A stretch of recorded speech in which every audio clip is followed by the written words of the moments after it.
Isang mayamang negosyante ang unti-unting nawawalan ng anak at hindi dahil sa sakit.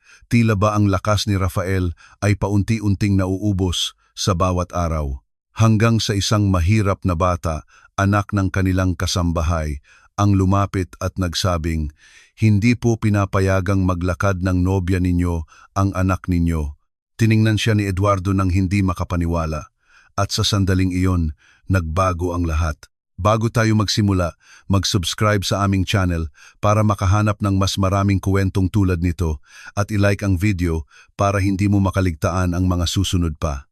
Hindi po pinapayagang maglakad ng nobya ninyo ang anak ninyo.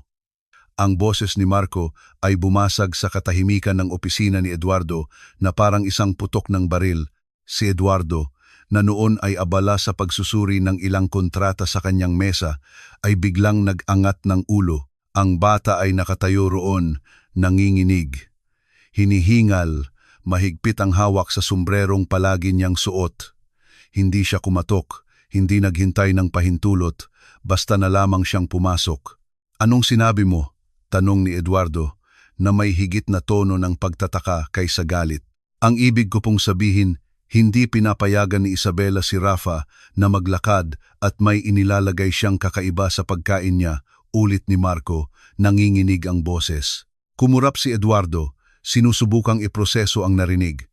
Si Rafa, ang kanyang 6 na taong gulang na anak, ay 3 buwan nang hindi maigalaw ang mga binti. Ang sabi ng mga doktor, posibleng may pinsala sa nerbiyos, isang bagay na biglaan at walang malinaw na paliwanag. Si Isabela, ang kanyang nobya sa loob ng 1 taon at kalahati, ang nag-alok na personal siyang alagaan, at ginawa naman niya ito sa panlabas na anyo nang may walang kapagurang dedikasyon. Nagsimulang kumunot ang noo ni Eduardo. "Napakaseryoso ng sinasabi mo." "Totoo po," sabat ng bata. "Nakita ko po noong nasa opisina kayo. Pumasok po ako para bigyan si Rafa ng mga drawing. Binibigyan niya si Rafa ng juice at nakita kong may ibinuhos siya mula sa isang maliit na bote.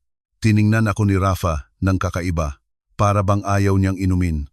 Pero sinabi niya na kapag hindi niya ininom, lalo siyang lalala. Ang tiktak ng orasan sa dingding ay tila napakalakas para sa kanyang pandinig." Naramdaman ni Eduardo ang paninikip ng kanyang tiyan. Hindi isang batang sinungaling si Marco at ang ekspresyon niya ay hindi nagpapahiwatig ng kalokohan. Ito ay purong takot. Dahan-dahang tumayo si Eduardo mula sa kanyang silya. "Nasaan si Isabela ngayon?"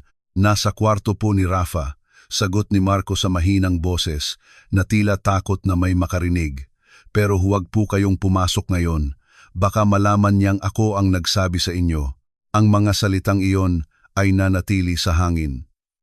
Tumango si Eduardo at lumakad palibot sa kanyang mesa.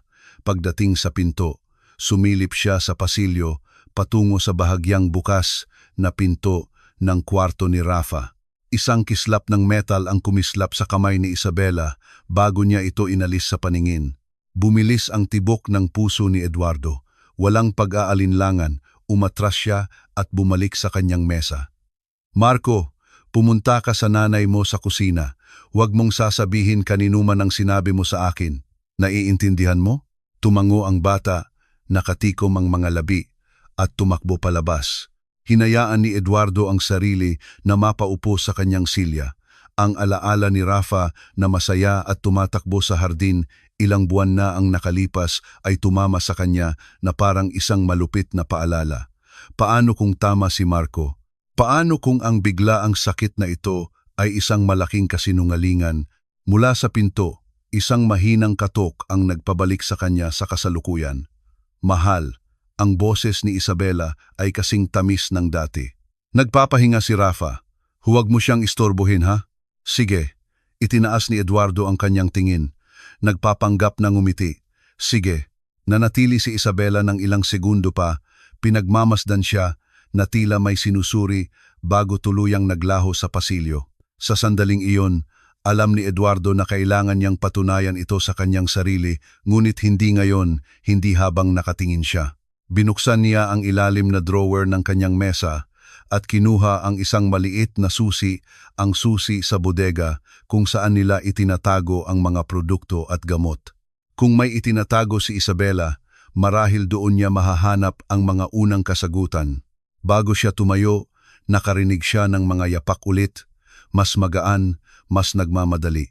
Bumalik si Marco, bahagya lamang nakasilip ang ulo sa pinto. "Sir," bulong niya, "sa tingin ko po, nakita niya akong kausap kayo."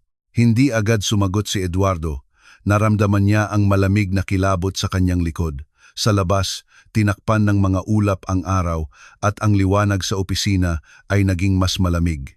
Isang masamang kutob ang namuo sa kanyang dibdib at doon siya nagpasya. Sisimulan niya siyang bantayan simula ngayon nang hindi niya nalalaman, nang hindi inilalagay sa panganib si Rafa. Hindi nakatulog ng maayos si Eduardo ng gabing iyon. 3:00 na ng madaling araw, ngunit gising pa rin siya, nakatitig sa kisame, habang ang mga salita ni Marco ay paulit-ulit na tumatambol sa kanyang isipan. Sa tuwing ipipikit niya ang kanyang mga mata, nakikita niya ang eksena ng kanyang anak na nakatingin sa baso ng juice ng may pag-aalinlangan. Pagsikat ng araw, nagpasya siyang huwag harapin si Isabela. Mayroon pa ring kakaiba sa paraan ng pagtingin nito sa kanya kagabi. Ang tahimik na pagsusuring iyon ang naglinaw sa kanya na ang isang padalos-dalos na reaksyon ay magbibigay babala sa kanya. Kung gusto niyang malaman ang katotohanan, kailangan niyang gawin ito ng may lubos na pag-iingat. Bumaba siya sa kusina bago pa magising ang lahat. Mula roon, narinig niya ang mahihinang yapak sa itaas. Nakilala niya ang mga hakbang ni Isabela, laging marahan, halos seremonyal. Ayaw niyang makita siya nito, kaya nanatili siya sa likod ng pader na naghihiwalay sa kusina at sa pasilyo, nakikinig. "Magandang umaga, mahal ko." Ang boses ni Isabela ay matamis, malambing, handa na para sa iyong therapy. Hindi niya narinig ang sagot ni Rafa, tanging ang tunog lamang ng mga kagamitang kinakaladkad. Tahimik na umakyat muli si Eduardo sa hagdan. Mula sa pintuan ng kwarto, nagmasid siya. Si Rafa ay nakaupo sa kama. Ang mga binti ay natatakpan ng kumot. Hawak ni Isabela ang isang kutsara sa harap niya. Nakangiti. Mukha itong isang magiliw na eksena, ngunit may isang bagay na pumukaw sa kanyang pansin. Sa tuwing susubukan ni Rafa na iangat ang kanyang katawan para lumapit, marahan siyang itinutulak ni Isabela pabalik, bumubulong ng isang bagay na hindi marinig ni Eduardo. Sumandal siya sa hamba ng pinto, nagkukunwari sa isang abalang kilos. "Magandang umaga." Lumingon si Isabela, ngumiti at ibinaba ang kutsara sa plato. "Mahal, pinapakain ko lang si Rafa ng almusal. Medyo matamlay siya ngayon." Tumingin sa kanya si Rafa.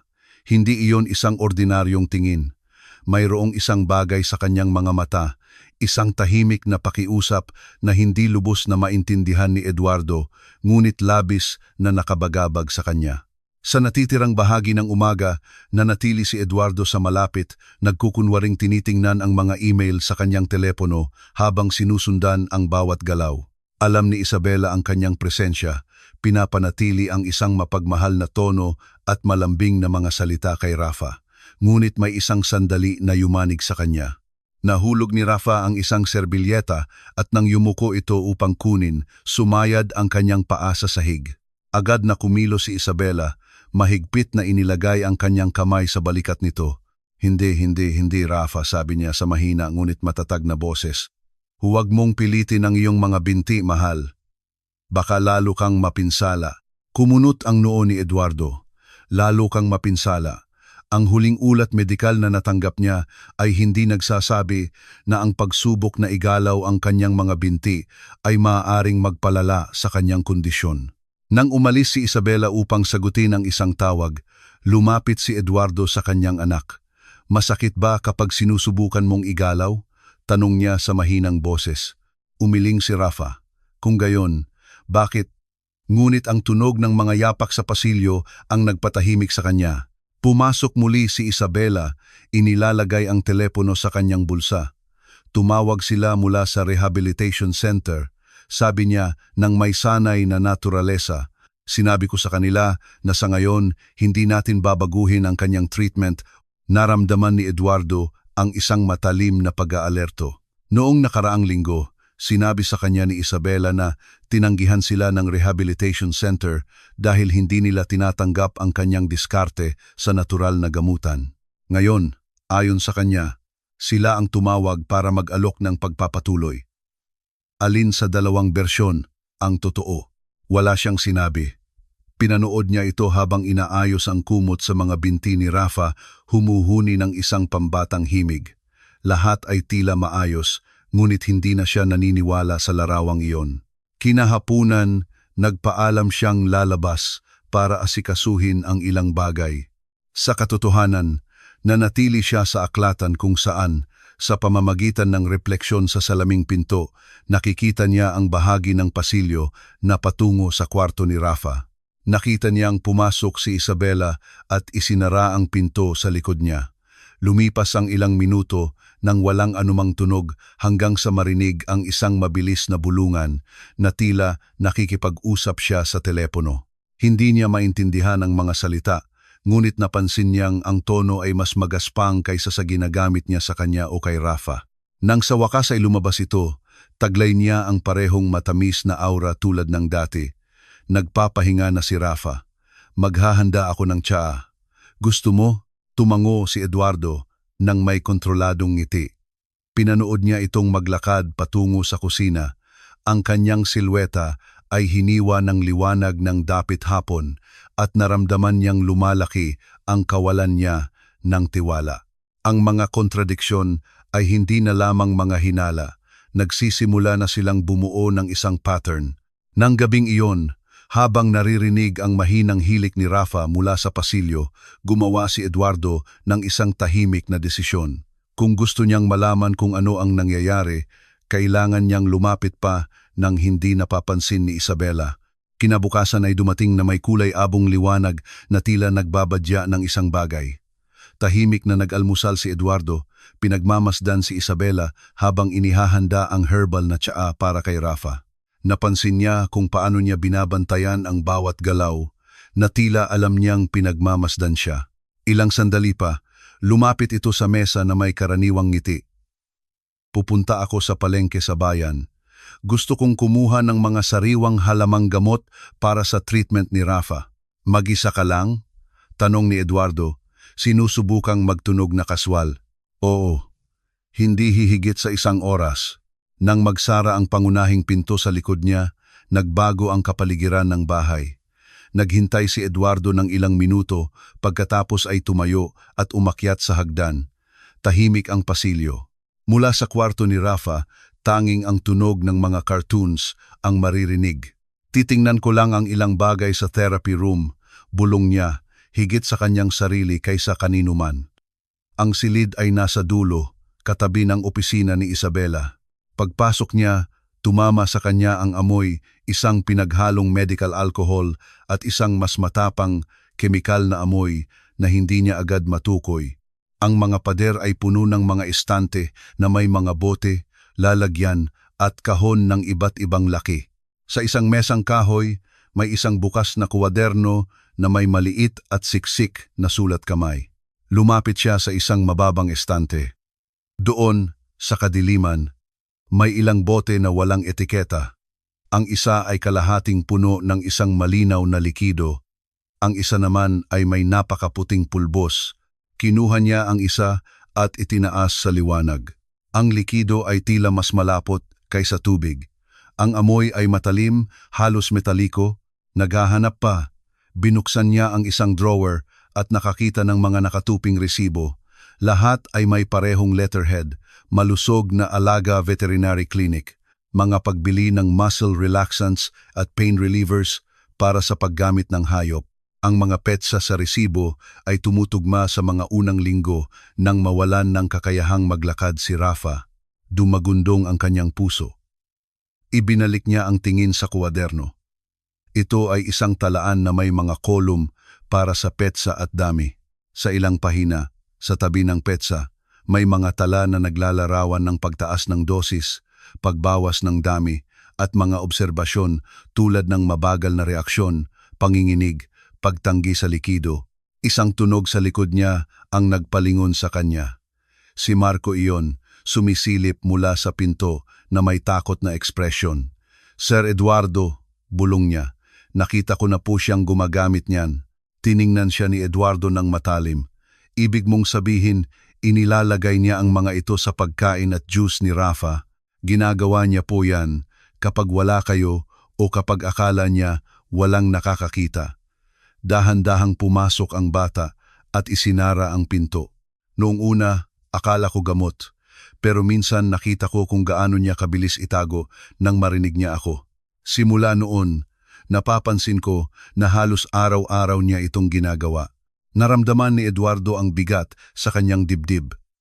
Si Marco ay nagsasalita sa mahinang boses, ngunit may katiyakan na walang puwang para sa pagdududa. Gaano nakatagal? Tanong niya. Ilang linggo na po, sa tingin ko. Mula noong tumigil, maglakad si Rafa. Ipinatong ni Eduardo ang kanyang mga kamay sa mesa para suportahan ang sarili laban sa galit. Isinara niya ang kuwaderno at ibinalik ang mga resibo sa dati nitong lugar, ngunit isinaulo niya ang eksaktong posisyon ng bawat bagay. Hindi niya maaaring hayaang maghinala si Isabela na may nagsiyasat sa lugar na iyon. Huwag mong sasabihin, kanino man ang sinabi mo sa akin, sabi niya ng may diin, kahit sa nanay mo. Seryosong tumango si Marco. Bago lumabas, huling sulyap ang ibinigay ni Eduardo sa silid. Bawat bote, bawat papel, bawat resibo ay isang piraso ng palaisipan na nagsisimula ng mabuo at ang nakikita niya ay hindi isang treatment. Iba ito, isang bagay na ayaw pa niyang pangalanan. Nang isara niya ang pinto at bumalik sa pasilyo, narinig niya ang tunog ng susi sa pangunahing pinto. Bumalik si Isabela nang mas maaga kaysa sa inaasahan. Pinanatili niya ang kanyang kahinahunan at bumaba sa hagdan na parang walang nangyari. Nakabalik ka na pala, tanong niya na may pilit ng ngiti. Oo, mas sariwa ang mga halamang gamot ngayon. Inilagay niya ang isang bag sa mesa at binigyan siya ng mabilis na halik sa pisngi. At ikaw, naging abala ka ba? Medyo, sagot niya. Itinatago ang kaba na nararamdaman pa rin. Tinitingnan lang ang ilang mga dokumento. Doon natapos ang usapan. Ngunit alam ni Eduardo na mula sa sandaling iyon, bawat minuto ay magiging mahalaga. Ang kanyang natuklasan ay hindi lamang nagkumpirma sa mga hinala ni Marco. Mayroon itong isang mapanganib na landas na kailangan niyang tahakin ng may pag-iingat. Nagising si Eduardo bago sumikat ang araw, umiikot ang isipan. Ang mga natuklasan niya kahapon ay hindi nagbigay sa kanya ng puwang para mag-isip ng iba pa. Naalala niya ang mga resibo, bawat bote, bawat salitang nakasulat sa kuwaderno. Alam niyang hindi niya kayang mag-isa sa kanyang mga hinala. Kailangan niya ng isang taong may kaalaman sa medisina at, higit sa lahat, isang taong mapagkakatiwalaan niya nang walang panganib na mabunyag ang impormasyon. Ang sagot ay halos agad na pumasok sa kanyang isipan. Si Dra Santos. Ang pediatrician ni Rafa, mula pa noong sanggol ito, isang babaeng matalino at prangka. Hindi na niya ito nakita mula nang si Isabela na ang ganap na humawak sa pag-aalaga sa dahilan na hindi naiintindihan ng tradisyonal na medisina ang kalikasan ng problema ni Rafa. Kinabukasan, sinamantala niya ang pag-alis ni Isabela para sa isang pulong sa mga supplier. Gumawa si Eduardo ng isang maikli, ngunit tiyak na tawag. Dra Santos, kailangan ko kayong makausap. Tungkol ito kay Rafa. Tiyak na seryoso ang kanyang tono dahil hindi na nagtanong ng detalye ang doktora, sumagot lamang ito ng, sabihin mo sa akin ang oras at lugar. Nagkasundo silang pupunta ito sa bahay sa ilalim ng pagkukunwaring isang social visit. Pagdating niya, nakasuot siya ng simpleng damit at may dalang folder sa ilalim ng kanyang braso. Ang kanyang tingin, gayunpaman, ay direkta sa punto. Sabihin mo sa akin, sabi niya pagkapasok sa sala at umupo sa harap niya. Huminga ng malalim si Eduardo. Hindi ko pa maibibigay ang lahat ng detalye, pero kailangan kong suriin ninyo si Rafa na parang isang regular na check-up. Ayaw kong maghinala si Isabela. Tinitigan siya ni Dra Santos ng isang segundo pa, sinusuri kung may dahilan para isipin na ang kondisyon nito ay hindi tulad ng ipinapakita. nag-alinlangan si Eduardo. Hindi niya masabi ang tungkol kay Marco o kung ano ang kanyang natuklasan. Hindi pa. May dahilan lang po ako para maniwala na hindi natin nakikita ang buong larawan, sagot niya. Dahan-dahan itong tumango, tinatanggap ang sagot. Sige, kung ayaw mong malaman ni Isabela, gagawin ko ito ng mabilis at hindi kapansin-pansin. Sabay silang umakyat sa kwarto ni Rafa. Ang bata ay nakaupo sa kama, nagdo-drawing, nang makita si Dra. Santos, ngumiti ito nang may hiya. Doktora, bulalas niya. Matagal na po kayong hindi dumadalaw. Kailangan kong tingnan kung kamusta ka na, mainit na sagot nito. Gagawa tayo ng mabilis na check-up, okay? Habang kinakausap si Rafa tungkol sa kanyang mga drawing, maingat na inilagay ni Dra. Santos ang stethoscope sa kanyang dibdib, kinapa ang kanyang mga binti, at sinuri ang kanyang mga reflex gamit ang malumanay na paggalaw. Hindi siya nagsulat ng anumang kapansin-pansin, isinaulo lamang ang bawat reaksyon. Masakit ba kapag sinusubukan kong igalaw ang binti mo ng ganito? Tanong niya, dahan-dahang binabaluktot ang tuhod ng bata. Hindi po. At nararamdaman mo ba ito? Idinulas niya ang dulo ng kanyang daliri sa talampakan nito. Tumango si Rafa. Pinanood ni Eduardo ang bawat galaw. Nababasa niya ang body language ni Dra. Santos, at may isang bagay sa kanyang nakakunot na noo na nagpapahiwatig na may napapansin siyang higit sa kanyang sinasabi. Nang matapos, tumayo siya na may ngiti. Ipagpatuloy mo ang pagdrawing ng magagandang bagay, Rafa. Kakausapin ko lang sandali ang tatay mo. Lumabas sila sa pasilyo. Hininaan ni Dra. Santos ang kanyang boses. Eduardo, hindi ako makakagawa ng tiyak na diagnosis ng walang pagsusuri, ngunit may mga senyales na hindi tumutugma sa biglaang paralysis dahil sa pinsala o sakit sa nerbiyos. Anong mga senyales? Bumaba ang muscle tone, ngunit walang kabuuang pagkawala ng sensitivity. Bukod pa rito, ang kanyang mga reflex ay nagbago sa paraang nagpapaalala sa akin ng pagkalason ng ilang partikular na compound. Naramdaman ni Eduardo ang lamig sa kanyang likod. Pagkalason, oo. Isang matagalang pagkalason. Hindi ko sinasabi ang isang bagay na nangyari sa isang araw. Ito ay nangangailangan ng mga linggo, marahil mga buwan. Nagkatinginan sila sa katahimikan ng ilang segundo. Alam ni Dra. Santos na may seryosong nangyayari kahit na hindi pa ibinibigay ni Eduardo ang lahat ng datos. Maaari ninyo po bang kumpirmahin? Tanong niya. Kailangan kong kumuha ng mga sample at ipadala sa isang mapagkakatiwalaang laboratorio. At uulitin ko, kung ayaw mong malaman ni Isabela, kailangan nating gawin ito ng may lubos na pag-iingat. Tumango si Eduardo. Ayaw kong maghinala siya. Hindi pa. Huminga si Dra. Santos. Sige, humanap ka ng pagkakataon na wala siya. Dadalhin ko ang kagamitan para sa mga sample at gagawin kong tanggapin ito ng laboratorio bilang bahagi ng isang regular na pag-aaral. Bago umalis, muli siyang nagbabala. Kung tama ako, Eduardo, si Rafa ay hindi lamang may sakit. Siya ay sinasadyang saktan. Nang magsara ang pinto sa likod niya, naramdaman ni Eduardo na mas lumamig ang bahay. Hindi na ito isang malabong hinala lamang. Mayroon ng mga medikal na indikasyon na tumuturo sa isang bagay na mas masama. At kasama nito, ang panganib na ang bawat maling hakbang ay maglalagay kay Rafa sa direktang panganib. Ang pagbabago ay nagsimula na parang isang tahimik na agos, halos hindi napapansin, ngunit nahuli ito ni Eduardo. Ang mga araw pagkatapos ng pagbisita ni Dra. Santos ay minarkahan ng isang bagong pakiramdam sa bahay na tila kumapal ang hangin. Si Isabela ay patuloy nang umingiti, nagsasalita sa matamis na boses at inaalagaan si Rafa ng may tila dedikasyon. Ngunit may ibang bagay sa kanyang tingin, isang kislap ng pagkalkula. Tila ba bawat galaw ay sinusukat para sa isang layuning hindi niya sinasabi. Ang unang malinaw na senyales ay dumating isang Lunes ng hapon. Bumalik si Eduardo sa mansyon nang mas maaga kaysa sa inaasahan.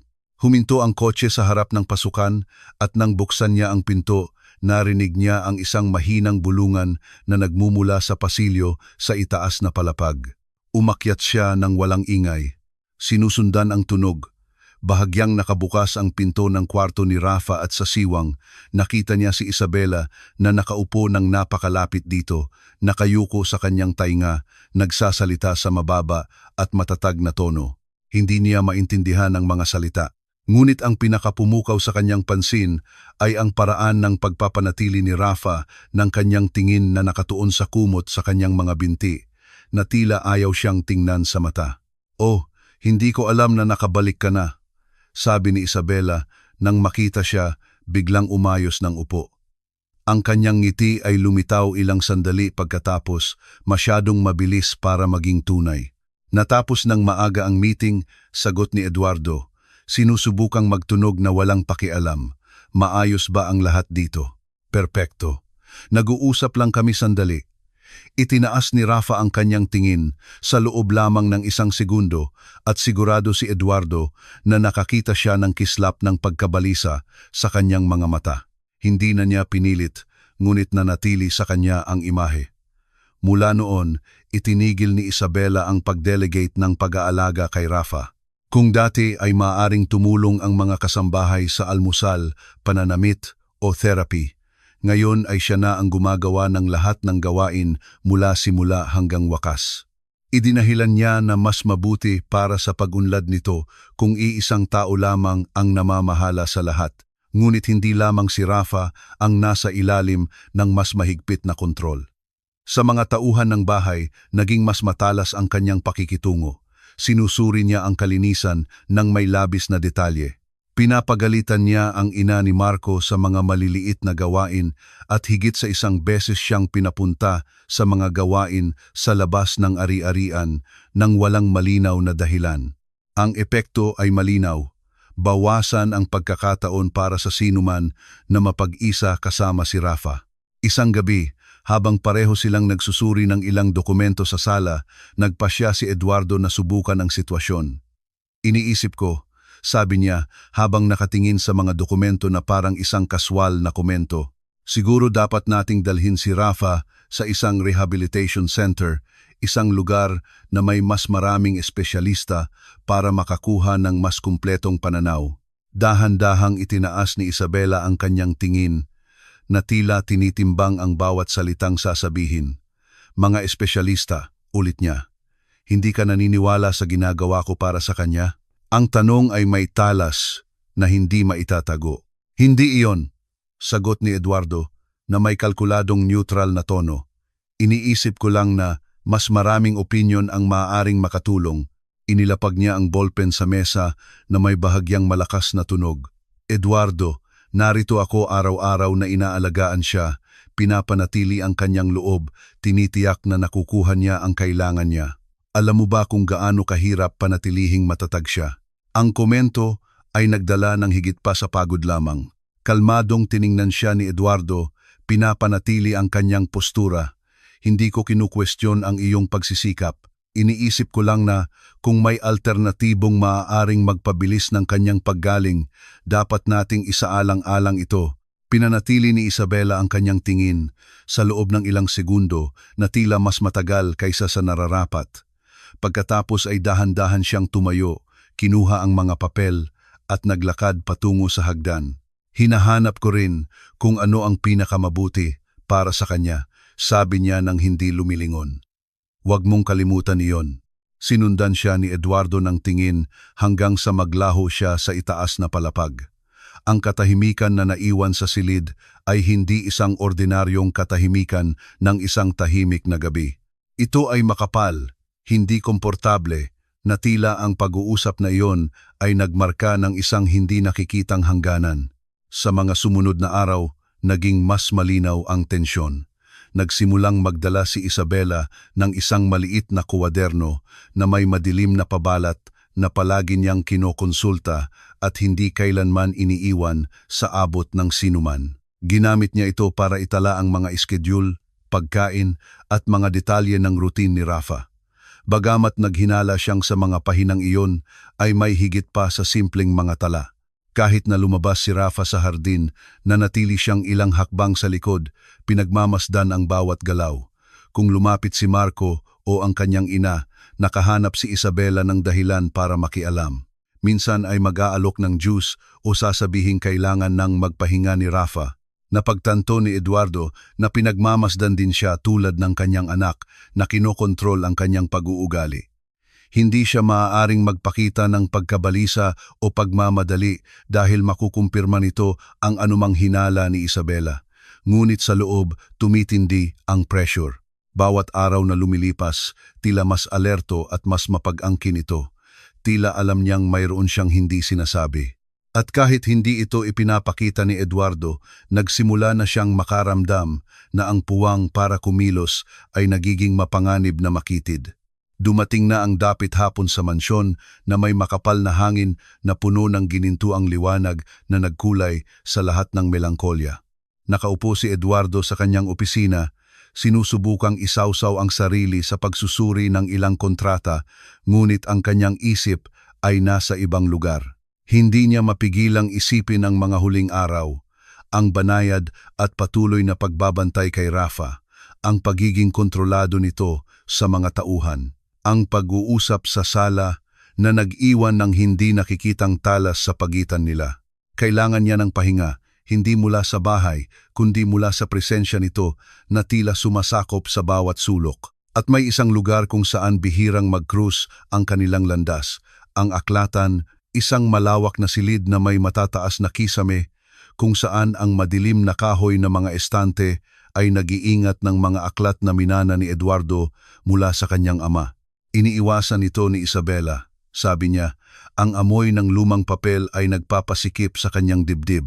Ang kawalan niya ng interes dito ang naging perpektong lugar para mag-isip ng walang abala at marahil para maghanap. Itinulak niya ang pinto at ang amoy ng katad, alikabok at lumang kahoy ay bumalot sa kanya na parang isang kumot.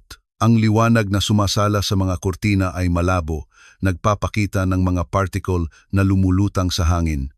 Dahan-dahan siyang naglakad sa pagitan ng mga estante, hinahayaang dumampi ang kanyang mga daliri sa mga likod ng aklat, binabasa ang mga pamagat na hindi na niya nahawakan sa loob ng maraming taon. Hindi siya naghahanap ng isang partikular na bagay, ngunit ilang araw na siyang may pakiramdam na mahirap ipaliwanag na sa bahay na ito ay may mas maraming lihim kaysa sa kayang isipin ni Numan. At kung may lugar kung saan maaaring itago ang mga ito, dito iyon. Huminto ang kanyang kamay sa isang makapal na aklat na may luma at berdeng pabalat at isang pamagat na nakaukit sa ginto, kasaysayan ng lungsod at mga naninirahan dito. Kinuha niya ito ng may pag-iingat. Ang bigat nito ay nagpapahiwatig na dekada na ito sa estanteng iyon. Binuksan niya ito ng walang partikular na pahina, hinahayaang lumagitik ang naninilaw na mga pahina, at doon niya ito nakita. Isang maliit na umbok ang sumira sa pare-parehong kapal ng papel. Sa pagitan ng dalawang kabanata, halos hindi nakausli, ay ang sulok ng isang litrato. Dahan-dahan niya itong hinila, maingat na huwag matupi. Ang kanyang nakita ay nagpatigil sa kanya. Sa larawan, mas bata ngunit walang duda, ay si Isabela. Ang kanyang buhok ay bumabagsak sa mga alon na mas madilim kaysa ngayon at nakangiti siya sa kamera na may isang relax, halos nagwawaging ekspresyon. Nakasuot siya ng simpleng damit pang tag-araw at ang kanyang kamay ay nakapatong sa balikat ng isang batang lalaki na mga 7 taong gulang. Hindi nakangiti ang bata, malalaki at madidilim ang kanyang mga mata, nakatingin sa kamera na may kakaibang halo ng pagsuko at kawalan. Sa magkabilang gilid ni Isabela ay 2 lalaki. Ang isa ay matangkad, may maayos na damit at seryosong ekspresyon. Ang isa naman ay may nakarolyong manggas ng kanyang polo, suot ang isang mamahaling relo na kumikinang sa ilalim ng liwanag ng litrato. Wala sa kanila ang kilala niya. Binaligtad ni Eduardo ang litrato. Walang laman ang likod. Walang petsa, walang lugar, walang pangalan, walang anuman. Ngunit may isang bagay sa komposisyon ng larawan na nagpakulo sa kanyang tiyan. Nasa gitna si Isabela, literal na nag-uugnay sa 3 figura na tila siya ang punto ng koneksyon sa pagitan ng mga lalaki at ng bata. at ang kanyang kilos na may kamay sa balikat ng bata ay hindi mukhang proteksiyon lamang. Mayroong isang bagay na mapag-angkin, teritorial, na hindi tumutugma sa larawan ng lambing na ipinapakita niya kay Rafa. Napalunok siya. Sa buong panahon na kasama niya ito, hindi niya nabanggit ang mga lalaking iyon o ang batang iyon. Kailanman. At narito sila, nakapirmi sa isang sandali mula sa nakaraan, nakatago sa pagitan ng mga pahina ng isang aklat na hindi kailanman kinokonsulta ni Numan. Nanatili siyang tahimik ng ilang segundo, nakikinig sa mabilis na pintig sa kanyang sentido. Ayaw niyang magmadali sa mga konklusyon, ngunit may isang bagay na hindi niya maaaring baliwalain. Kung ang litrato ay ang iniisip niya, kung gayon si Rafa ay hindi ang una, marahil hindi rin ang pangalawa. Ibinalik niya ang aklat sa dati nitong lugar. Tinitiyak na nanatili itong eksakto kung paano niya ito natagpuan. Ang litrato, sa kabilang banda, ay inilagay niya sa panloob na bulsa ng kanyang Amerikana. Kung itinago ito ni Isabela doon, hindi niya dapat malaman na natagpuan ito ni Eduardo. Paglabas niya sa aklatan, walang tao sa pasilyo. Ang katahimikan sa bahaging iyon ng bahay ay kabaligtaran ng malayong bulungan na nagmumula sa sala. Nakilala niya ang boses ni Isabela, masiglang nakikipag-usap kay Rafa na tila may pinapanood silang nakakatawa sa telebisyon. Ang pagkakaibang iyon, ang mainit na boses na iyon ngayon, at ang babae sa litrato na may tinging tila inaangkin ang bata bilang kanya, ay nagpakilabot sa kanya. Habang naglalakad patungo sa kanyang kwarto, naramdaman niya ang bigat ng litrato sa kanyang dibdib. Hindi lamang ito isang lumang papel. Ito ay isang piraso ng isang mas malaking palaisipan. Isang pahiwatig na nagkukumpirma na ang kanyang nararanasan ay hindi isang hiwalay na kwento, kundi bahagi ng isang pattern na maaaring naulit na noon. At sino ang nakakaalam kung ilang beses pa?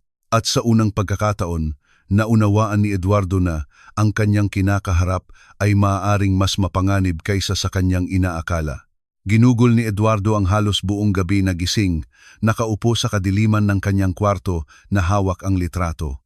Ang malabong ilaw mula sa lampara ay nagbigay diin sa luma ng kintab ng papel.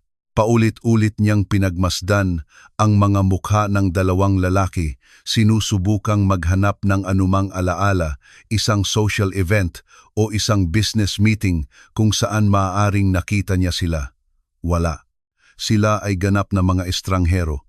Gayunpaman, may isang bagay sa kanilang hitsura na nagsasabi sa kanya na hindi sila mga ordinaryong tao. Pareho silang nagpapahiwatig ng isang uri ng kumpiyansa at autoridad na hindi madaling makuha. Ang lalaking nakasuot ay may halos institusyonal na hitsura, habang ang lalaking may nakarolyong manggas ay nagpapakita ng mayabang na kumpiyansa ng isang taong sanay na gumalaw sa mga eksklusibong bilog nang hindi humihingi ng pahintulot. Kailangan niya ng impormasyon at kailangan niya ito ng mabilis. Ang pulisya ay hindi isang opsyon. Anumang opisyal na investigasyon ay magbibigay babala kay Isabela. Kailangan niyang lumapit sa isang taong nagtatrabaho sa anino. Isang taong kayang mag-imbestiga nang hindi nag-iiwan ng bakas. Kinabukasan, tinawagan niya ang isang numero na hindi na niya ginamit sa loob ng maraming taon. Rico, sagot ng isang malalim na boses sa kabilang linya. Rico, kailangan ko ng malaking pabor. Si Rico ay dating pinuno ng pribadong seguridad sa isa sa mga ari-arian ni Eduardo. Nagretiro na siya ilang taon na ang nakalipas, ngunit pinanatili niya ang isang network ng mga contact na sumasaklaw mula sa mga detective hanggang sa mga corporate investigator. Inanyayahan niya ito sa isang tago at tahimik na kapihan, malayo sa mansyon. Ang pagpupulong ay maikli at direkta. Inilagay ni Eduardo ang litrato sa mesa. Gusto kong malaman kung sino ang dalawang lalaking ito at ang batang ito. Lahat pangalan, background, koneksyon, anumang mahahanap mo.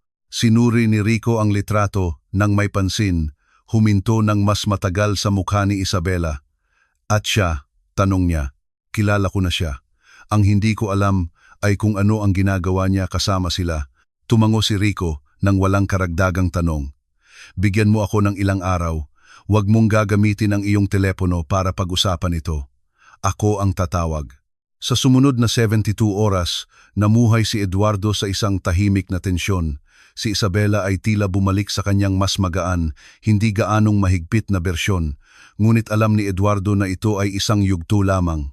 Bawat ngiti at bawat mabait na salita ay nagpapaalala lamang sa kanya na hindi siya maaaring maging kampante. Dumating ang tawag noong Huwebes ng gabi. Mayroon akong isang bagay, sabi ni Rico nang walang paligoy. Hindi ito maganda. Nagkita sila sa parehong kapihan. Sa pagkakataong ito, dumating si Rico na may dalang folder. Binuksan niya ang mga unang pahina at itinuro ang isang mas bagong litrato ng lalaking nakasuit. Ang pangalan niya ay Montenegro, isang negosyante. 5 taon na ang nakalipas, ang kanyang 8 taong gulang na anak ay nawalan ng kakayahang maglakad mula bewang pababa. Kakaiba ang kaso. Walang malinaw na sanhi na natagpuan ang mga doktor. Ilang sandali pagkatapos, naghiwalay sila ng asawa at nawala na sa sirkulasyon ang ina ng bata. Naramdaman ni Eduardo na kinikilabutan ang kanyang buong katawan. Lumipat si Rico sa larawan ng lalaking may nakarolyong manggas. Ito si Delgado, isang kilalang abogado. Parehong kwento. Ang kanyang ulilang pamangkin na inaalagaan niya ay nagkaroon ng biglaang degenerative na sakit. Ang bata ay napunta sa isang pribadong institusyon. Nagtiimbagang si Eduardo. At ang bata sa litrato, umiling si Rico. Hindi ko pa siya matukoy. Ngunit naglabas siya ng isa pang papel. Natagpuan ko ito. Parehong si Montenegro at si Delgado ay nasa listahan ng mga bisita sa isang charity event 7 taon na ang nakalipas. At hulaan mo kung sino pa ang naroon. Kinuha ni Eduardo ang papel. Ito ay isang clipping mula sa balita. Sa ibabang sulok, nakasuot ng eleganteng itim na damit, naroon si Isabela, nakangiti na may hawak na baso ng inumin. Tila bumigat ang hangin sa kapihan. Nanatiling tahimik si Eduardo, pinoproseso ang lahat. Hindi ito isang simpleng pagkakataon.